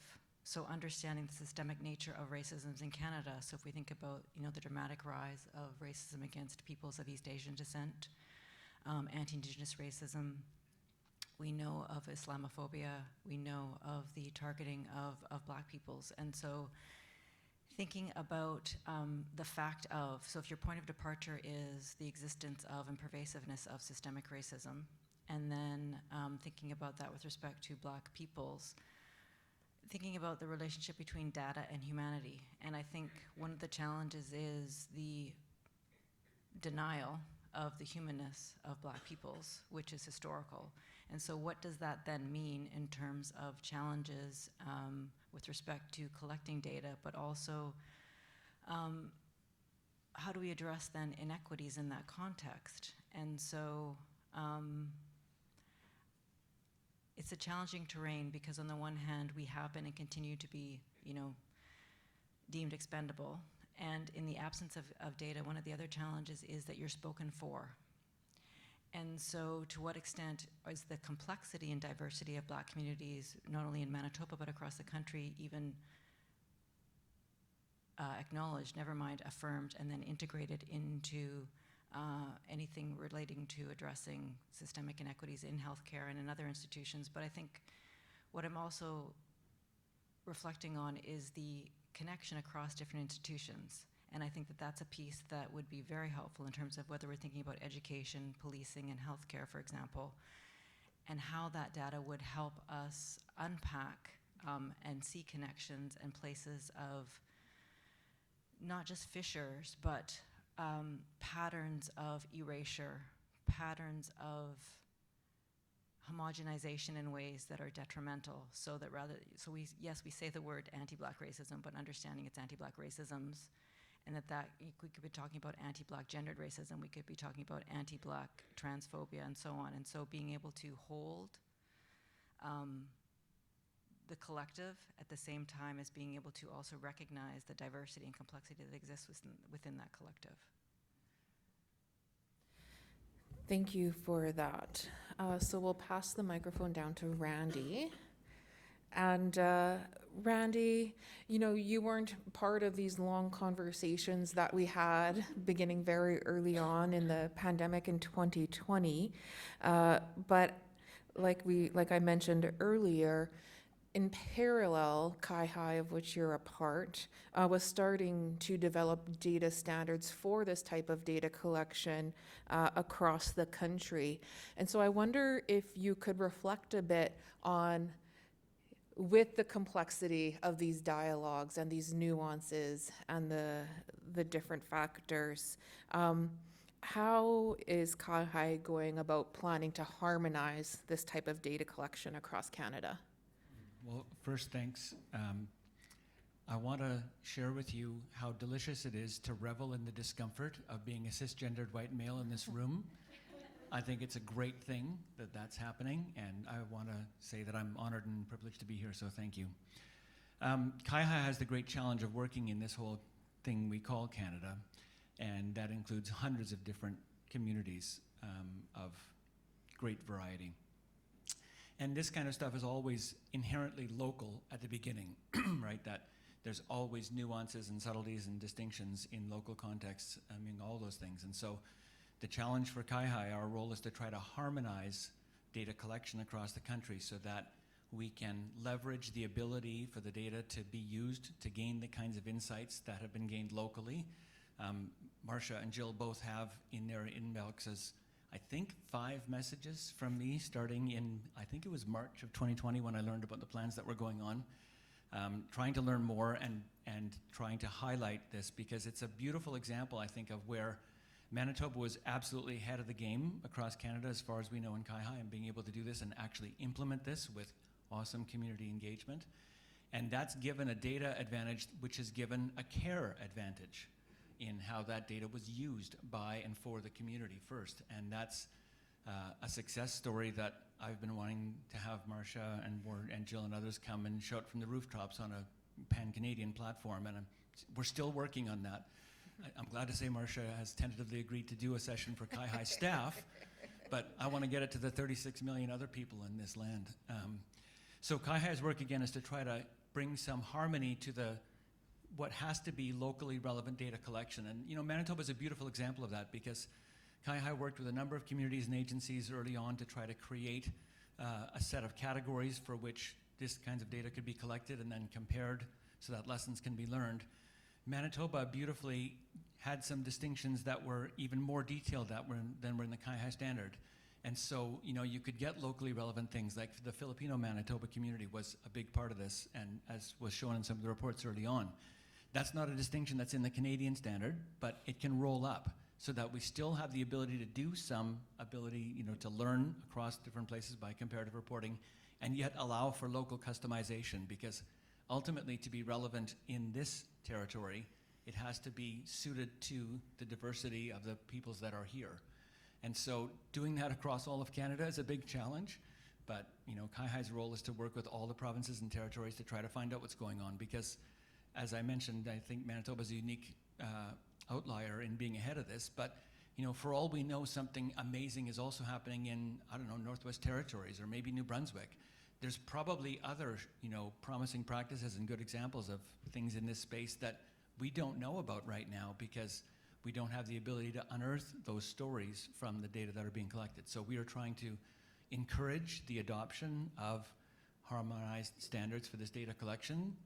CIHI is a non-government, arm's length organization, so we don't have legislative mandate to require anybody to do anything. We're a coalition of the willing, and we try to work to constantly improve the ability for the care in Canada to improve.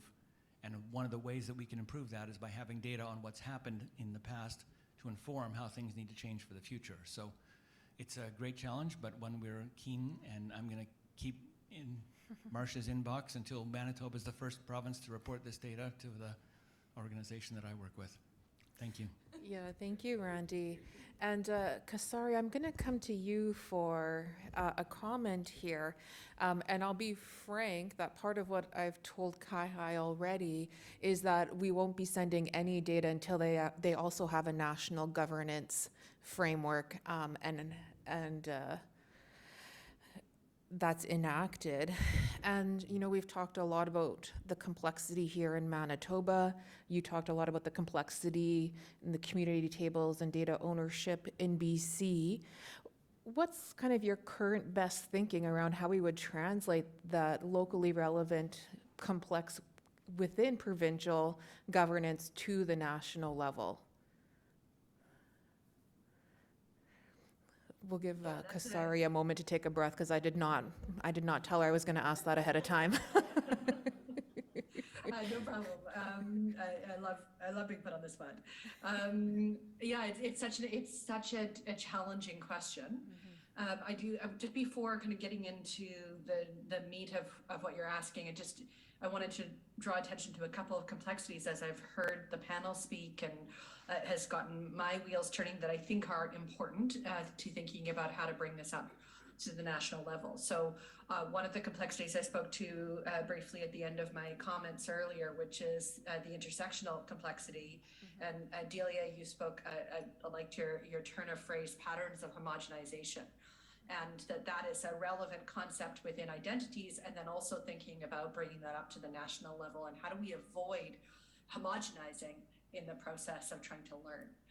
So, I mean, briefly and sort of theoretically, how we do that, I think, is by segmenting the kinds of questions and the kinds of conclusions we can draw, knowing that some conclusions will never be able to be drawn at the national level, that we need to understand a distinctions-based approach to understanding First Nations governance, for example, that we know that we have a huge multitude of cultures that we can't homogenize in legal traditions, for example, and histories and so on, languages that we can't homogenize. But then there are perhaps some simpler, broader themes that can be drawn out. The other piece that I think is relevant, Tina, you spoke about community governance and who gets to speak for communities, which again I think is particularly relevant concept. It's already hard enough to figure that out within a one jurisdiction within a province. It's that much harder nationally, and I think we have to almost let go of the idea that we can have any one person or any few people represent an entire community. Tina, you spoke, you raised such interesting issues about the diversity within the East Asian community, talking about racism, experiences of racism, and just some of the differences with age, for example. But there are so many ways in which the differences in our identity are going to impact what we say. And I'll leave maybe with one other complexity, which is that one of the problems that I've seen emerge from so far, or potential problems that I've seen emerge from the BC context, is the need to continually consult and not know when we might actually move to action. So with all these problems, we need to, that's why I say we can't ever get to a representative example. What we can have is a diversity of voices at the table, and recognize that there's more diversity outside of that table, and not hope that we will have one answer that will work for Indigenous people, one answer that will work for women, and so on. Which, you know, sort of a non-answer to your question, Marcia, but those are some of the complexities I think that we have to grapple with when reaching to the national level. Thank you. So it is just about, you can hand the microphone to Jill. It is just about time for us to hear from your voices as well. We welcome your comments, your reflections on the discussion, also your questions. And as you are thinking that through, I'm going to ask all of the panelists to briefly answer one final question, which is, in 5 years, what would you like to have seen change because of the data collection we're starting in a few months? That's a big question. 5 years. I don't want to be too optimistic because I feel like I'm just going to disappoint myself. I think that for me, a lot of the work that I've done has focused on following the laws that exist for the province. That's sort of been a big barrier for me with regards to sharing information around health.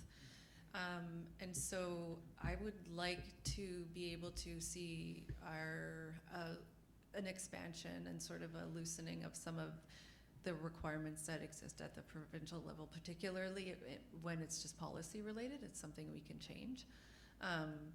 I'd like to see a loosening of restrictive things that require, legal ID, or things that we don't need to be having in place, so that we can I'm still thinking of a better collection of data, better access, let people have better access to healthcare and to really any other services. We talked about policing and all that stuff, and as a person trained in public health, all of that is integral to a person's health.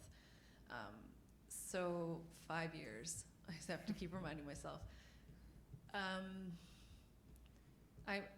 Not terribly optimistic. So I'm just fingers crossed that it becomes more integrated. I'm a data wonk, and I work with a bunch of people who don't know the first thing about data governance. They have very busy lives and they have very expansive education, but they've never been faced with the question, okay, can you separate these groups by First Nation status? And they've never had to ask why. And they've never even been given the power to ask why. So I'd like to see more of that integration across the board and for people to understand that even at the data collection, the data storage, the data early cleaning and analysis, how racism can integrate into all of that, how everybody is responsible, essentially. Even the people who deal with the, thousands and thousands of points of data, that there's still a person behind that, they still have an identity, and we need to be able to protect that. I think that's all I'm going to say. So building on that, I too work in an environment where there's lots of highly educated people that are not experienced in dealing with this, and we're learning and changing as we go, I hope. I suppose the 5-year plan is, wouldn't it be amazing if we had health and social services that were actually safe for everybody, that recognized that has to be the primary focus. And then secondary to that, if we get some data that allows us to be able to share lessons and learn and improve things in every nook and cranny of this country, that would be an amazing advance as well. I think there's reason to be optimistic right now that this kind of approach is pretty well integrated into some of the thinking about the Pan-Canadian Health Data Strategy, which is an emerging approach that looks like is going to be part of the agreements that the federal government is about to make with all the provinces and territories.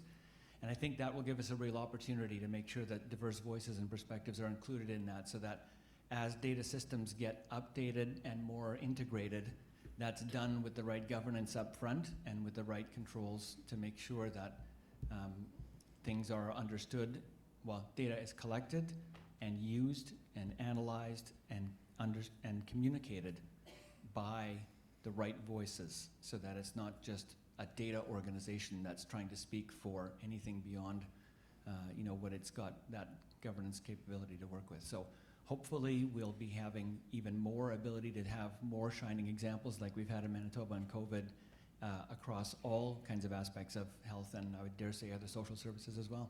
That's the dream. I'll try to be optimistic. Yeah, and I think I'm going on the in-between my moments of optimism and dreaming and the everyday reality. So when I think about what would I like to see happening in 5 years, I think in the different roles that I have, and so as Marsha introduced me, I am currently the executive lead for equity, diversity, and inclusion at the University of Manitoba, tasked with kind of working with people like Marsha to transform the institution itself and to really think in terms of equity and anti-oppression.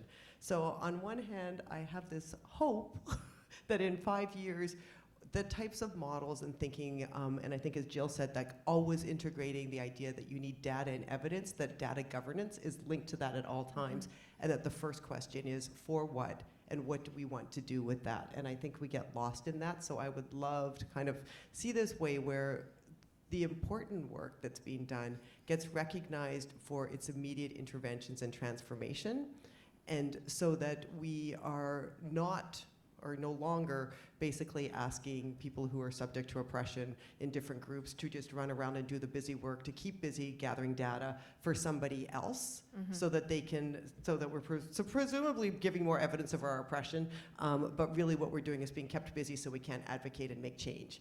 And so I would love for this to continue and sort of see that momentum in that work, and to then these models coming out of healthcare to be taken up by other institutions. And the hope then is that we shift the discourse, really, that very context in which we talk about data, that people have new understandings. I think on the other side, my fear is that they become buzzwords along with all the others. Obviously, institutions have now become aware of the need to speak of systemic racism, the need to use the phrases of anti-oppression, but there's a huge danger in that, because I think there's often not enough learning and commitment to that. That's an actual politics. It's a politics of the everyday. And so my hope really over 5 years is that we maintain the political importance of why we look at systemic inequities, the type of work that is needed in every conversation around it, so that we don't let them become the buzzwords of that and then kind of devolve to specialists and not become the work of everybody else. So, that's my hope for the 5 years. Thank you. And I guess if it's going that way, I won't be out of a job, I guess. Okay, where I see us in 5 years. 5 years is a really short amount of time. 5 years is like the beginning. We're almost, 5 years post.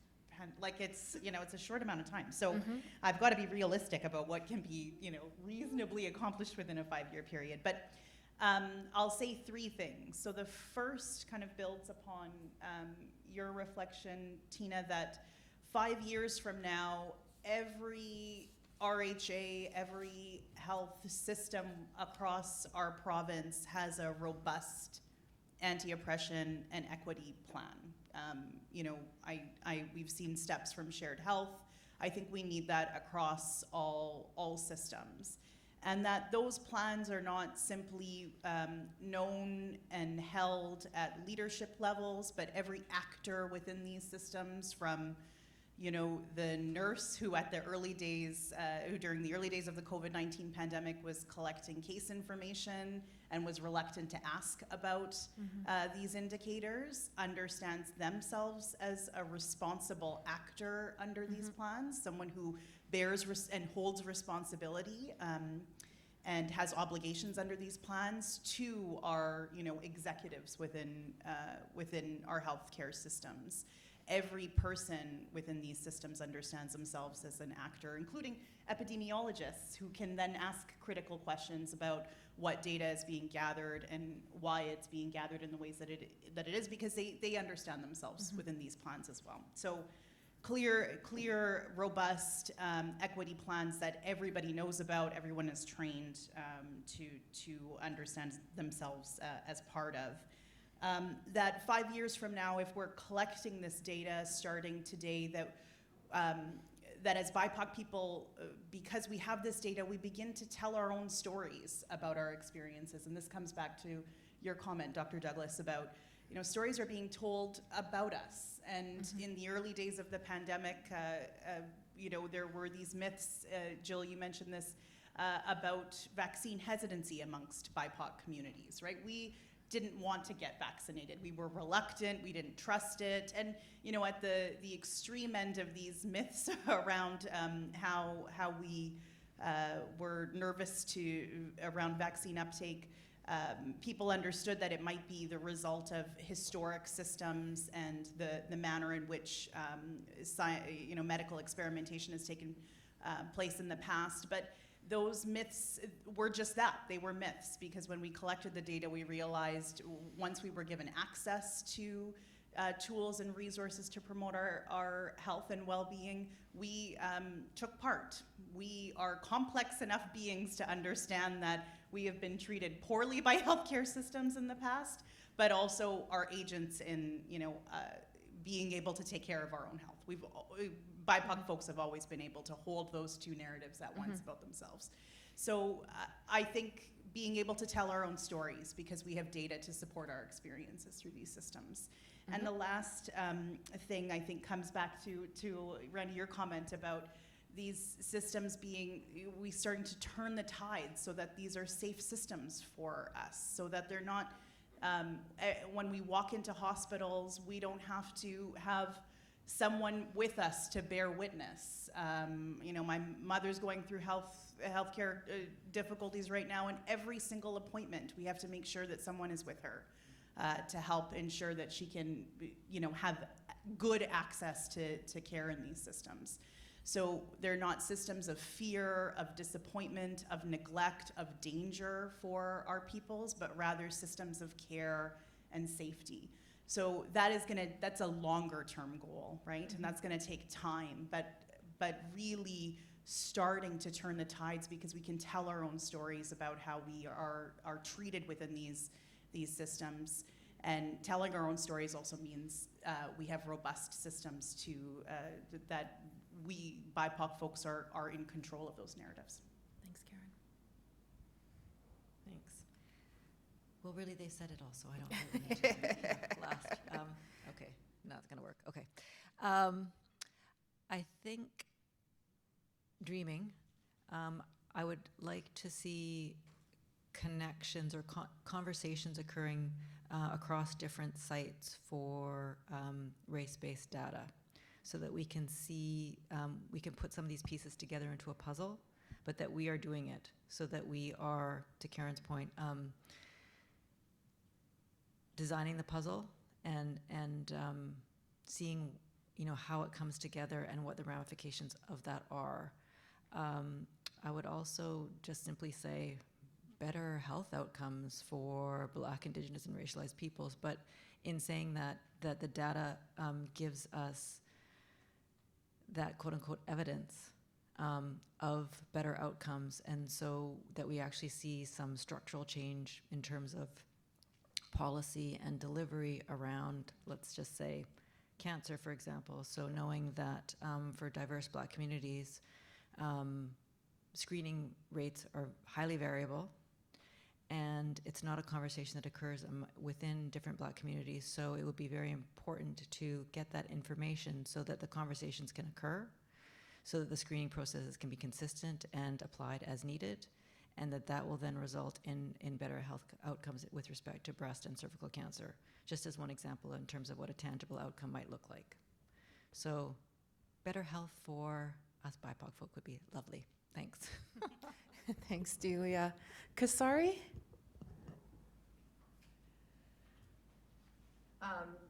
Yeah, so many valuable, wonderful visions there for change. I would say two things, and as I say, my context isn't only within healthcare. My background is as a constitutional lawyer, and you know, one of the pieces that we spend a lot of time in legal conversations about equality is just trying to prove that there are disparities in the first place, and have we brought enough evidence?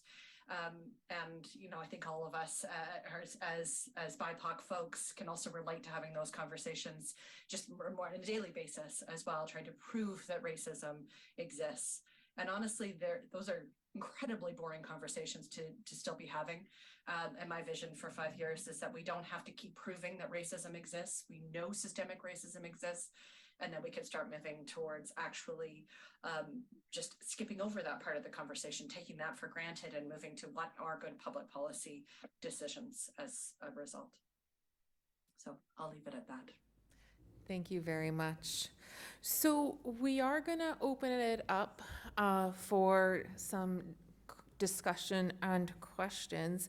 And so I'm going to ask the panel to stay up here so they can contribute to this ongoing dialogue. I'll welcome you to ask specifically any of our panelists or speakers if you have any specific questions for them. But just before we do that, please join me in thanking all of our speakers and panelists today.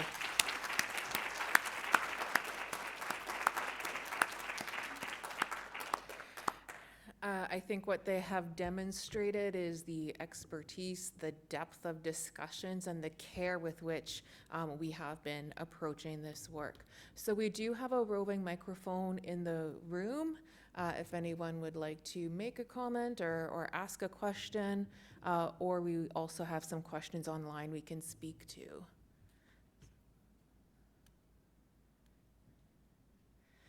Up here at the front. I'll just ask you to briefly introduce yourself as well before you speak. Is it working? Yeah? Okay.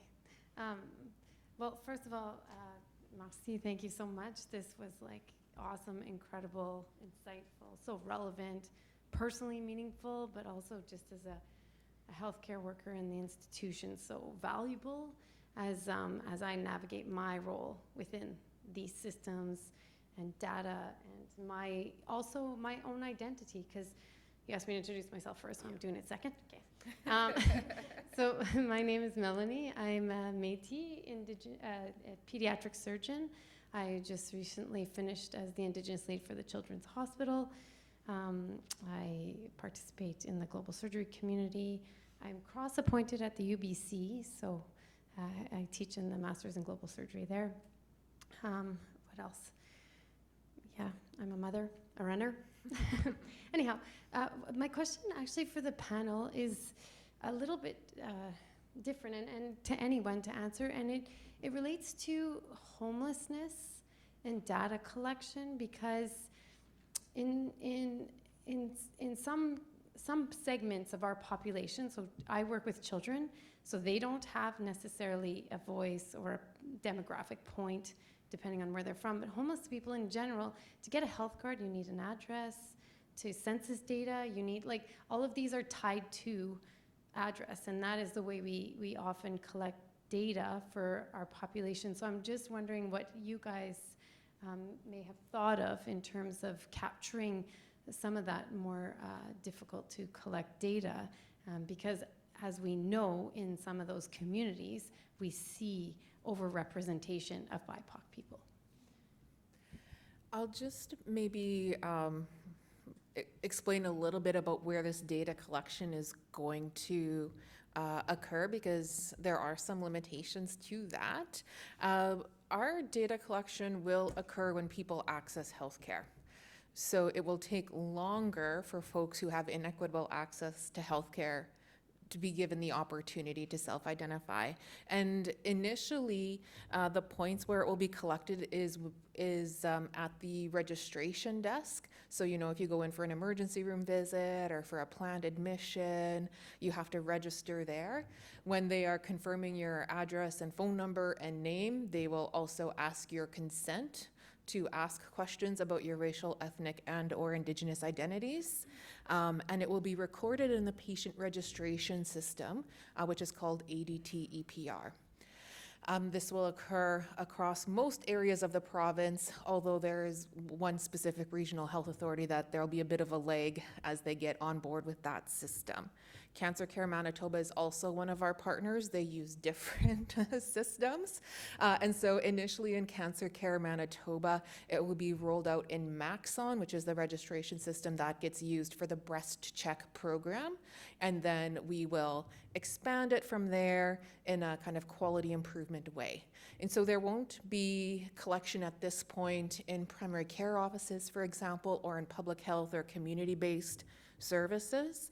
It does, at this point, happen when someone encounters or attends to the healthcare system. Karen? I think you raise a good point just about, and maybe it comes back to, Kasari, what you mentioned around the kind of work that needs to go into the process part of your sort of circle that kind of governs this process, which is there are so many complex barriers that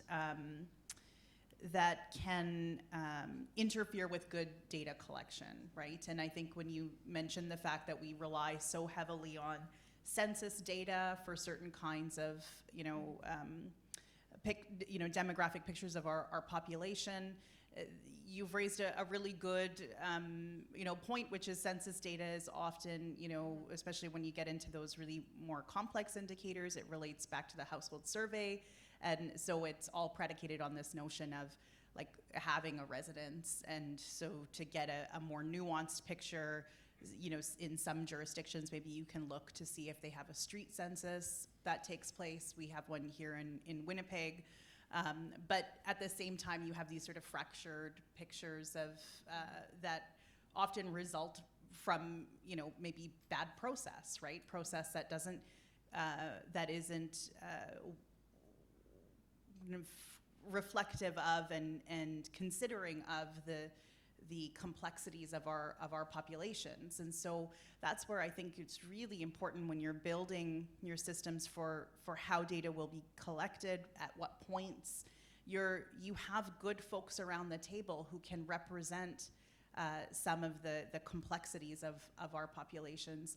It comes back to an earlier point, and I don't want to kind of take us off this issue of how to think about complexities of homelessness, houselessness, and data collection in healthcare systems. But earlier, a point was made. I think both Dr. Anderson, Commissioner Govender mentioned, like, who is around these tables when you're thinking about how to do good data collection, and and you can never have a table that is representative when you're talking about race-based data of every BIPOC identity, in all of its complexity. You'll always miss something, and that's, I know in the early conversations around the COVID-19 advisory group, we've wrestled with that, like how to have a good representative table, and we came back to the idea that it wasn't so much about like having representation from different racial and ethnic communities, but rather having certain kinds of expertise around the table that will be able to speak to issues of human rights, of anti-racism, of equity, that have grounding in, like Dr. Chen, in the academic considerations around that, and Dr. Douglas, who understand like epidemiological processes around data collection, who maybe have a background in sort of the legal foundation around human rights and anti-discrimination law. So you're more building for kind of a skill set. And so when it comes to those kinds of issues of how do you wrestle with these complexities in your data and particularities in the data or areas where we have continued to fail to capture good, relevant, and representative data, like including our houseless population, I think that's where it's so important to then have those skill sets involved in the process. I was just going to say, I think, Melanie, I really appreciated the comments. And as a historian and someone who basically spends my time like studying how systems at different moments have used racialized categories and thinking through them, and often pointing out exactly what's missing, who didn't get counted, where homogenization took place. Being part of this group really was going well outside my comfort zone. And I remember every time Marcia would say, we're never going to get it right. Like, it's not a perfect system, but if we don't take action, then we're also not making the intervention. And I think that's, where for me a lot of the excitement of this came from. So it was that the critical voices were there, and I think always an awareness of who was being missed, the shortcomings of it, the way that you ultimately had to use some existing system.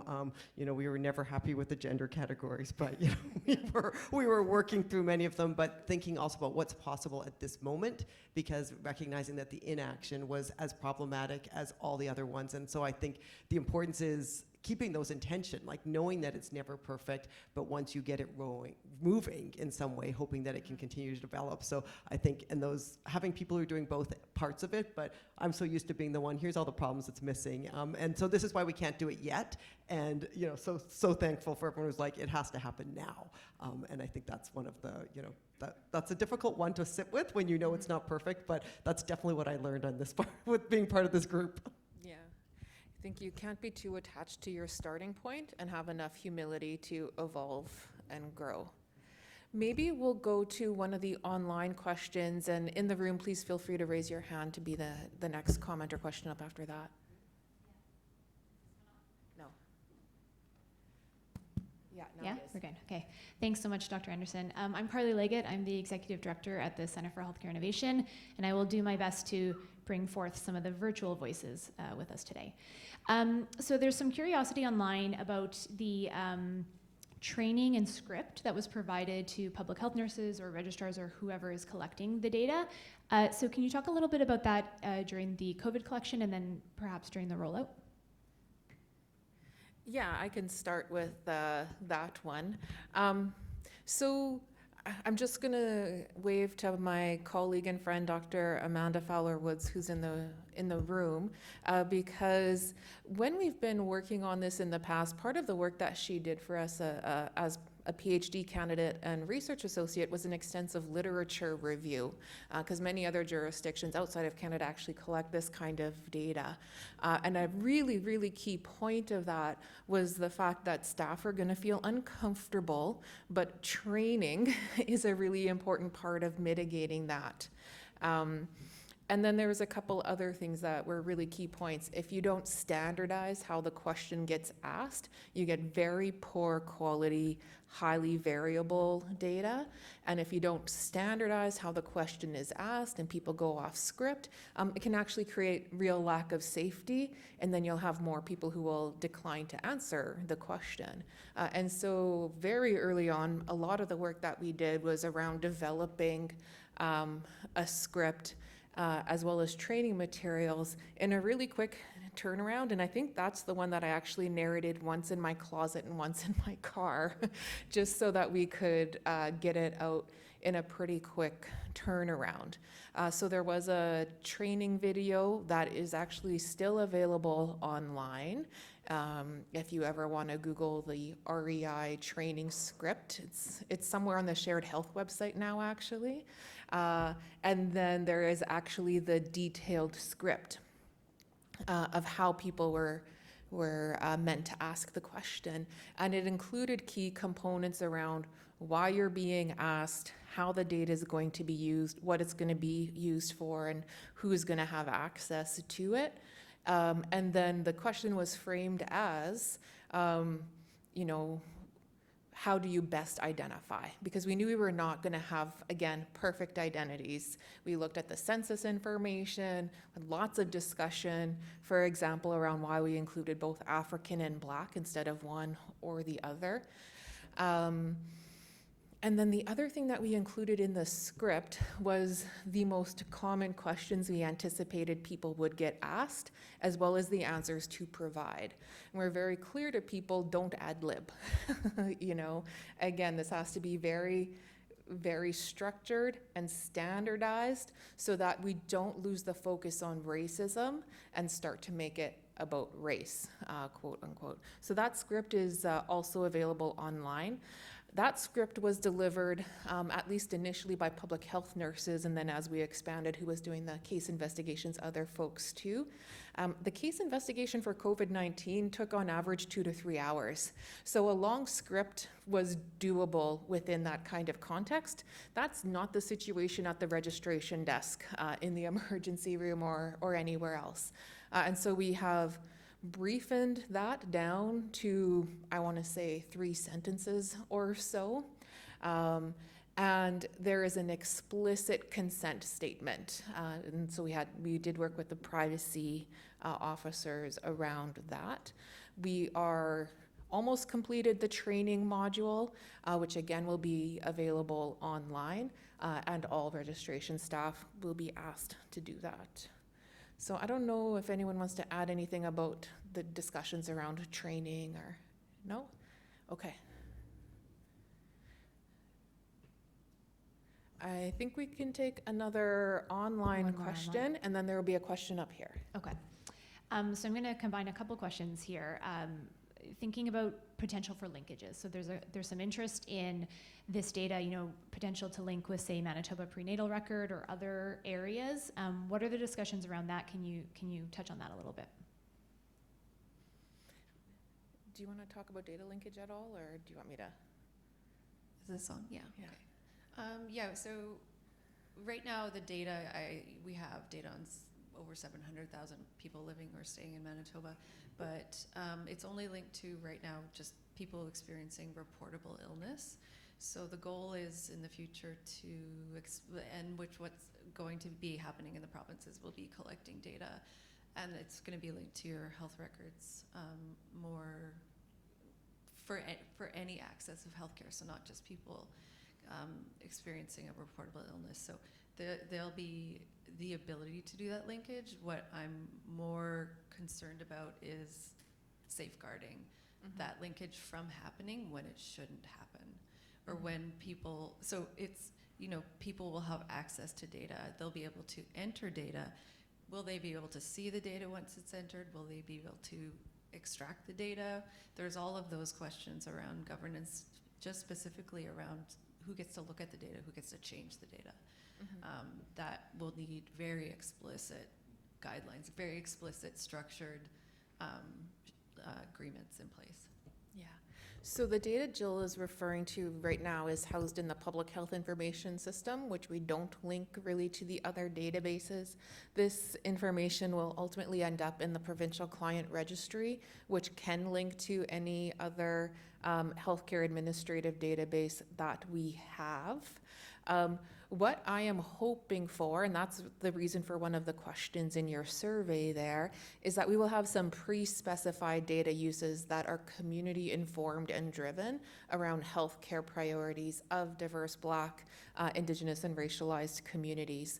And so that our initial agreement can pre-specify we'll be reporting on this by this date and at these intervals. And then new data use requests, which would be initially focused on healthcare quality, access, and health systems performance for planning purposes, that there would be a very clearly defined governance process where those requests come to for discussion and approval. At this point, I'll just note, because I know this is going to come up, research is a secondary priority. The answer is going to be not right now. Once we tackle how to use this to inform health services and safe and equitable healthcare access, then we will begin entering the processes around research data governance and access. We had a question right up at the front, or comment.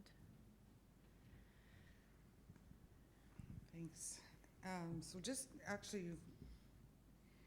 from your comments, kind of tie into what I was wanting to share. Sorry, my name is Melody Muswagon. I'm with Ongomazin Health Services. I am a nurse, First Nations, from Mississippi Cree Nation. I was the lead for the rapid response teams during COVID, as well as the lead for the vaccination rollout, and have worked in community in various roles as a nurse, but also as a health director with one of the communities. So I really, you know, I understand, and I've seen how the gathering the data and has benefited our communities when it comes to COVID, when it came to COVID. You know, having access to those vaccines and antivirals and AIA and everything else that we knew we would need. And it came to fruition because of the data collection.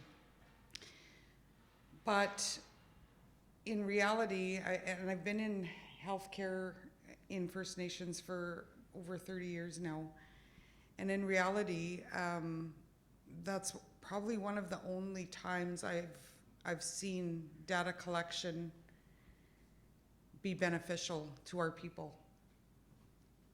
Because and you can attest to this, and I've heard this when I was a health director and over the years, that we've been data collected to death. We've been researched to death. And so for me, it's really important, like, what is the purpose? And that has to be very clearly communicated. What is the purpose of this data collection?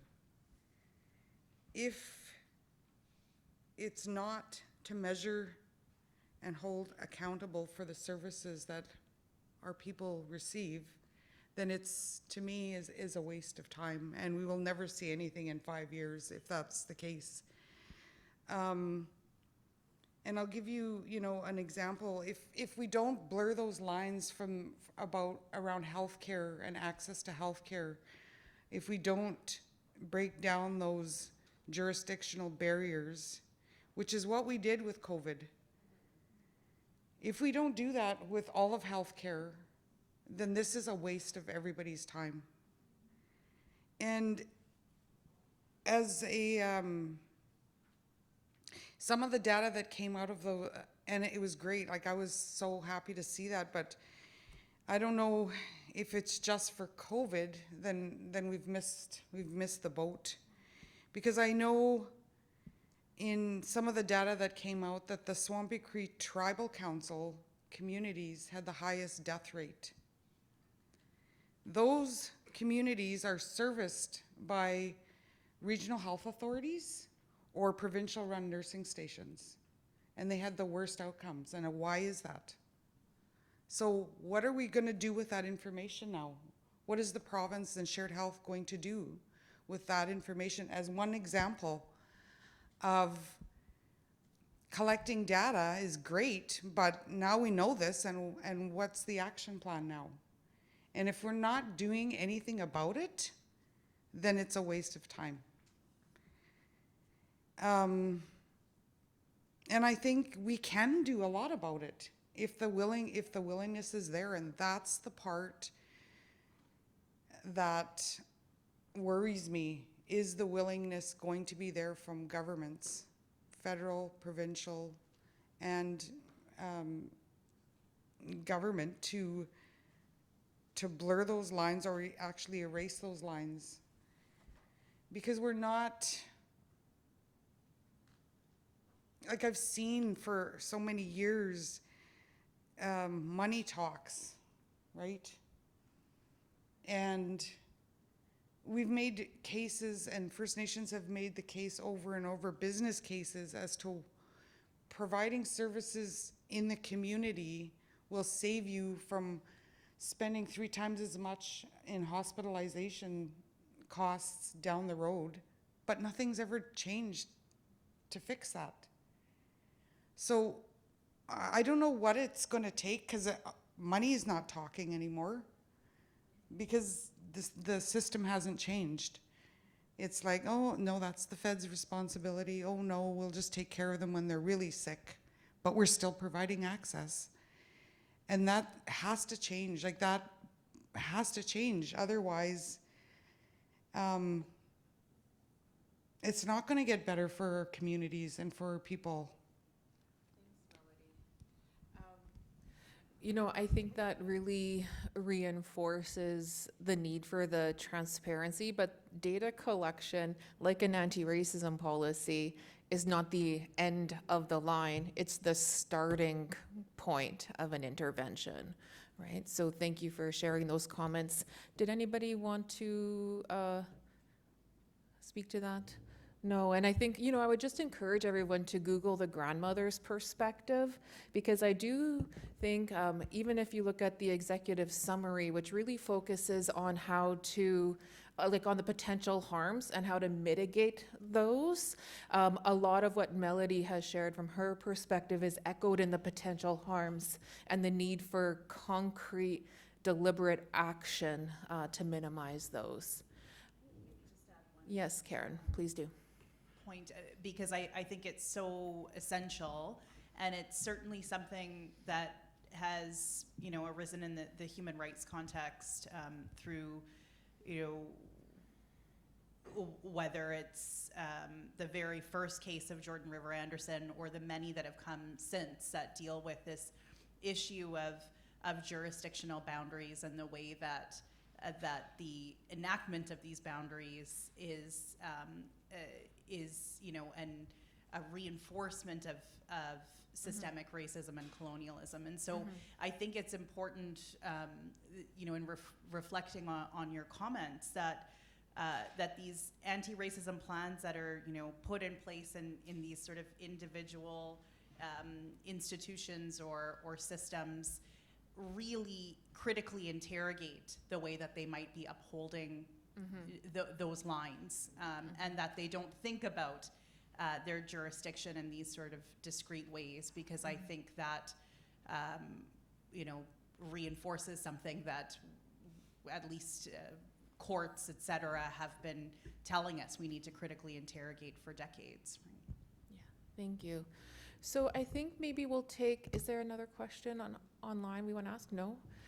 I think we can take maybe one more question or comment if there is one. Surade?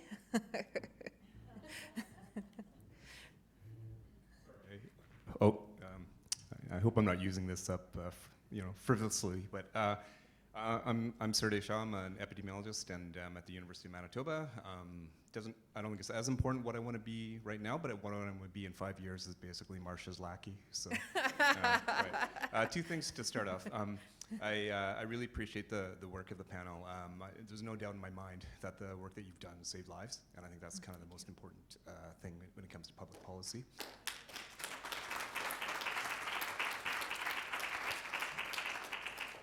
And secondly, I agree with the lone white guy that I think this is a case that needs to be sort of amplified in public health policy and books as years to come as to a way forward.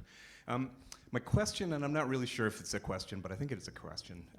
It's related to Dr. Douglas's comment about this being a challenging terrain, and I think that's a beautiful term because I think that speaks to the dynamism and the changes that happen, and as well as the external and internal pressures that shape, I think, this road that we all want to go down. And I'm kind of wondering, so in terms of, structural problems require structural solutions, and communities shift, their standings in society shift. The problems also change, and I'm wondering, what types of structures do you want to see in place in 5 years, 10 years from now to sort of ensure that this is an ongoing process, that there is evidence being brought to action? These are wicked problems, and just because we're collecting data on race and doing the good things to ensure that it gets down to the community, I'm not sure if it's going to move the needles. So what are the victories that you think we might want to look at? And as well, Commissioner Govender talked about structural, sort of legislative structures to sort of engender some of these this work. So I guess I'm asking the panel what you guys think in 5 years or whatever, to sort of say what you want to see in place in terms of sort of broader level structures. Thank you. It's a great closing question. Maybe we'll go kind of one highlight structural change each. Maybe, sorry, Dr. Douglas, to put you on the spot, but Jail went first last time. If you could maybe highlight one structural piece that you'd like to see change in response to Surday's question. Just give it a tap and see if it comes on. There we are. Just share the love, I guess. Okay. Well, I'm thinking about what Commissioner Govender said with respect to an anti-racism act, and I'm thinking of and the benefits of that, but also the limitations in terms of the ways, I think, frankly, in which we conceive of racism, which is problematic, so that people will, use the word and immediately conveys meaning, but in fact, it's far more complicated than we are encouraged to think about and respond to. So I would say, an explicit policy that is able to incorporate and address the complexities of, I'll say, racisms, but also, I'll say, probably more appropriately would be systemic discriminations. And so is able to capture that. And so have at the table that expertise, right? Because again, we're not going to get everybody. But to have that structural piece, and again, it's a point of departure. It's not an end point. But I think we need more structural pieces that then allow for movement and action. And in some ways that structural piece drags some people along, because the reality is, without that, people are just gonna be like, oh, no, don't have to, it's not required.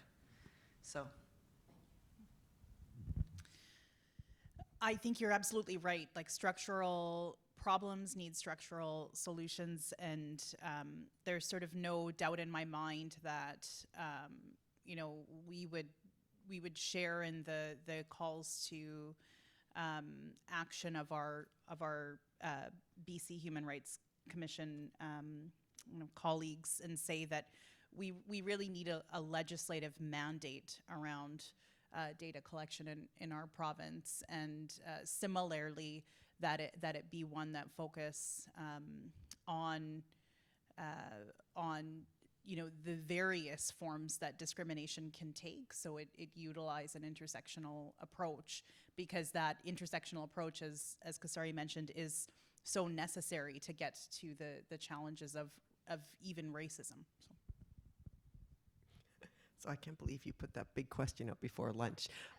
But I'm just saying that. I think for me, and I think this is just particularly given the role at the University of Manitoba that I have, I would say that the calls to action from the TRC have made us all aware that not only do we have to, but that we can, in fact, embed new ways of understanding in education and education for everybody. And so that it's a part of just understanding what it means to be part of society. So for me, a real structural change would be commitments that go beyond the training for health, but across all types of degrees, professional programs, that you need to have a understanding and a commitment to ongoing learning through about anti-oppression. And I think this is taking up Dr. Douglas's comments as well, that we're thinking through anti-oppression and what that means and what the practices would be. So for me, that would be, a real structural commitment, and one maybe we hope the university would make. Yeah, linking back also to Commissioner Govender's comments about data and proof. In a lot of presentations I've made, I've shamelessly taken a quote that I don't know the original attribution for, but the quote is, sometimes the purpose of data and research is to attach numbers to the obvious to make it undeniable. And that's what we need to make our health system and our government and Canadian and global societies writ large be accountable for the care and the services that are provided, to be equity focused in everything that they do. Okay, I'm thinking my answer is education in general, but really it is to expand access to education to everybody, so people are better represented. I think that in my world there is some diversity with regards to Black, Indigenous, and racialized peoples, but I think even if there is some diversity there's not the space or the comfortability of voicing their concerns. And then on top of that, so I just want to be more open and more inclusive with regards to, I think in the little bit of work that I did in First Nations communities during COVID and training people living in community to run their own dashboards, it worked out great. People learned things, I learned things, and it's clear that people are capable of learning this stuff. They just need to be given the opportunity. On the other end of education, I would like to see, so I think people experience racism in healthcare, and oftentimes that gets linked directly back to the person providing the care. But I think we also need to be addressing the system and the situation that allowed for this racist interaction to happen in the first place. And so I think that would require education of our leadership in healthcare, our leadership in government, to the point where they can turn around and educate people below them. It should really be the most knowledgeable people should be the people at the top. So that's all I have to say.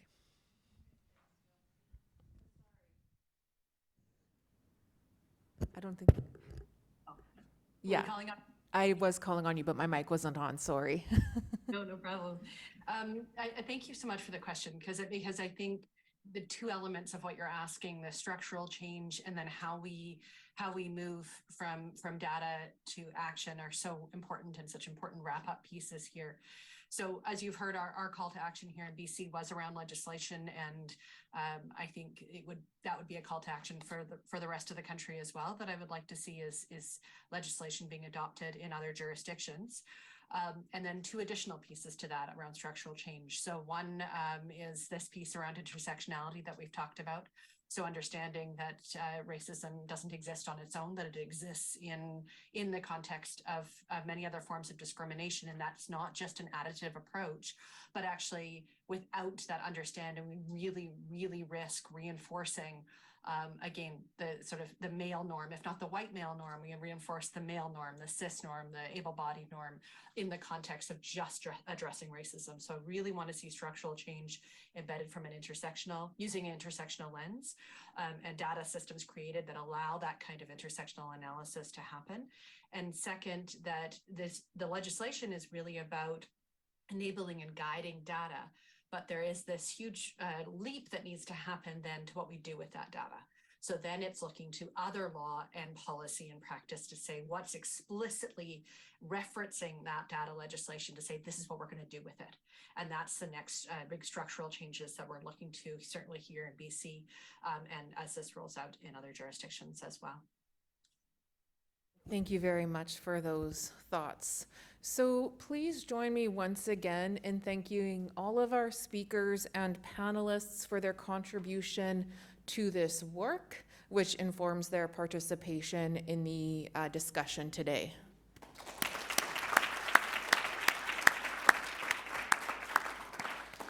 I would like to thank all of our participants, those who joined us in the room, as well as those who've joined us online, for engaging in the start of this conversation with us when it comes to this next step in racial, ethnic, and Indigenous identifier data collection. I wanted to let you know some of the next steps include the ongoing digital readiness that has to happen, the rollout of the education and training of the impacted healthcare staff, the internal healthcare communications so that all of our healthcare workers understand our commitment to disrupting and dismantling racisms, as well as what the role of this data is in that, as well as the public communications around this, which will start shortly. I also, although Leslie had to leave, want to thank her again for starting us off in such a good way, and also will thank, as she asked us to do, the ancestors and the wisdom that was here and guiding and helping us to hold this space for the dialogue today, but also to continue to hold that with this work as we carry it forward. So thank you again, and I do believe lunch is ready outside now. So thank you.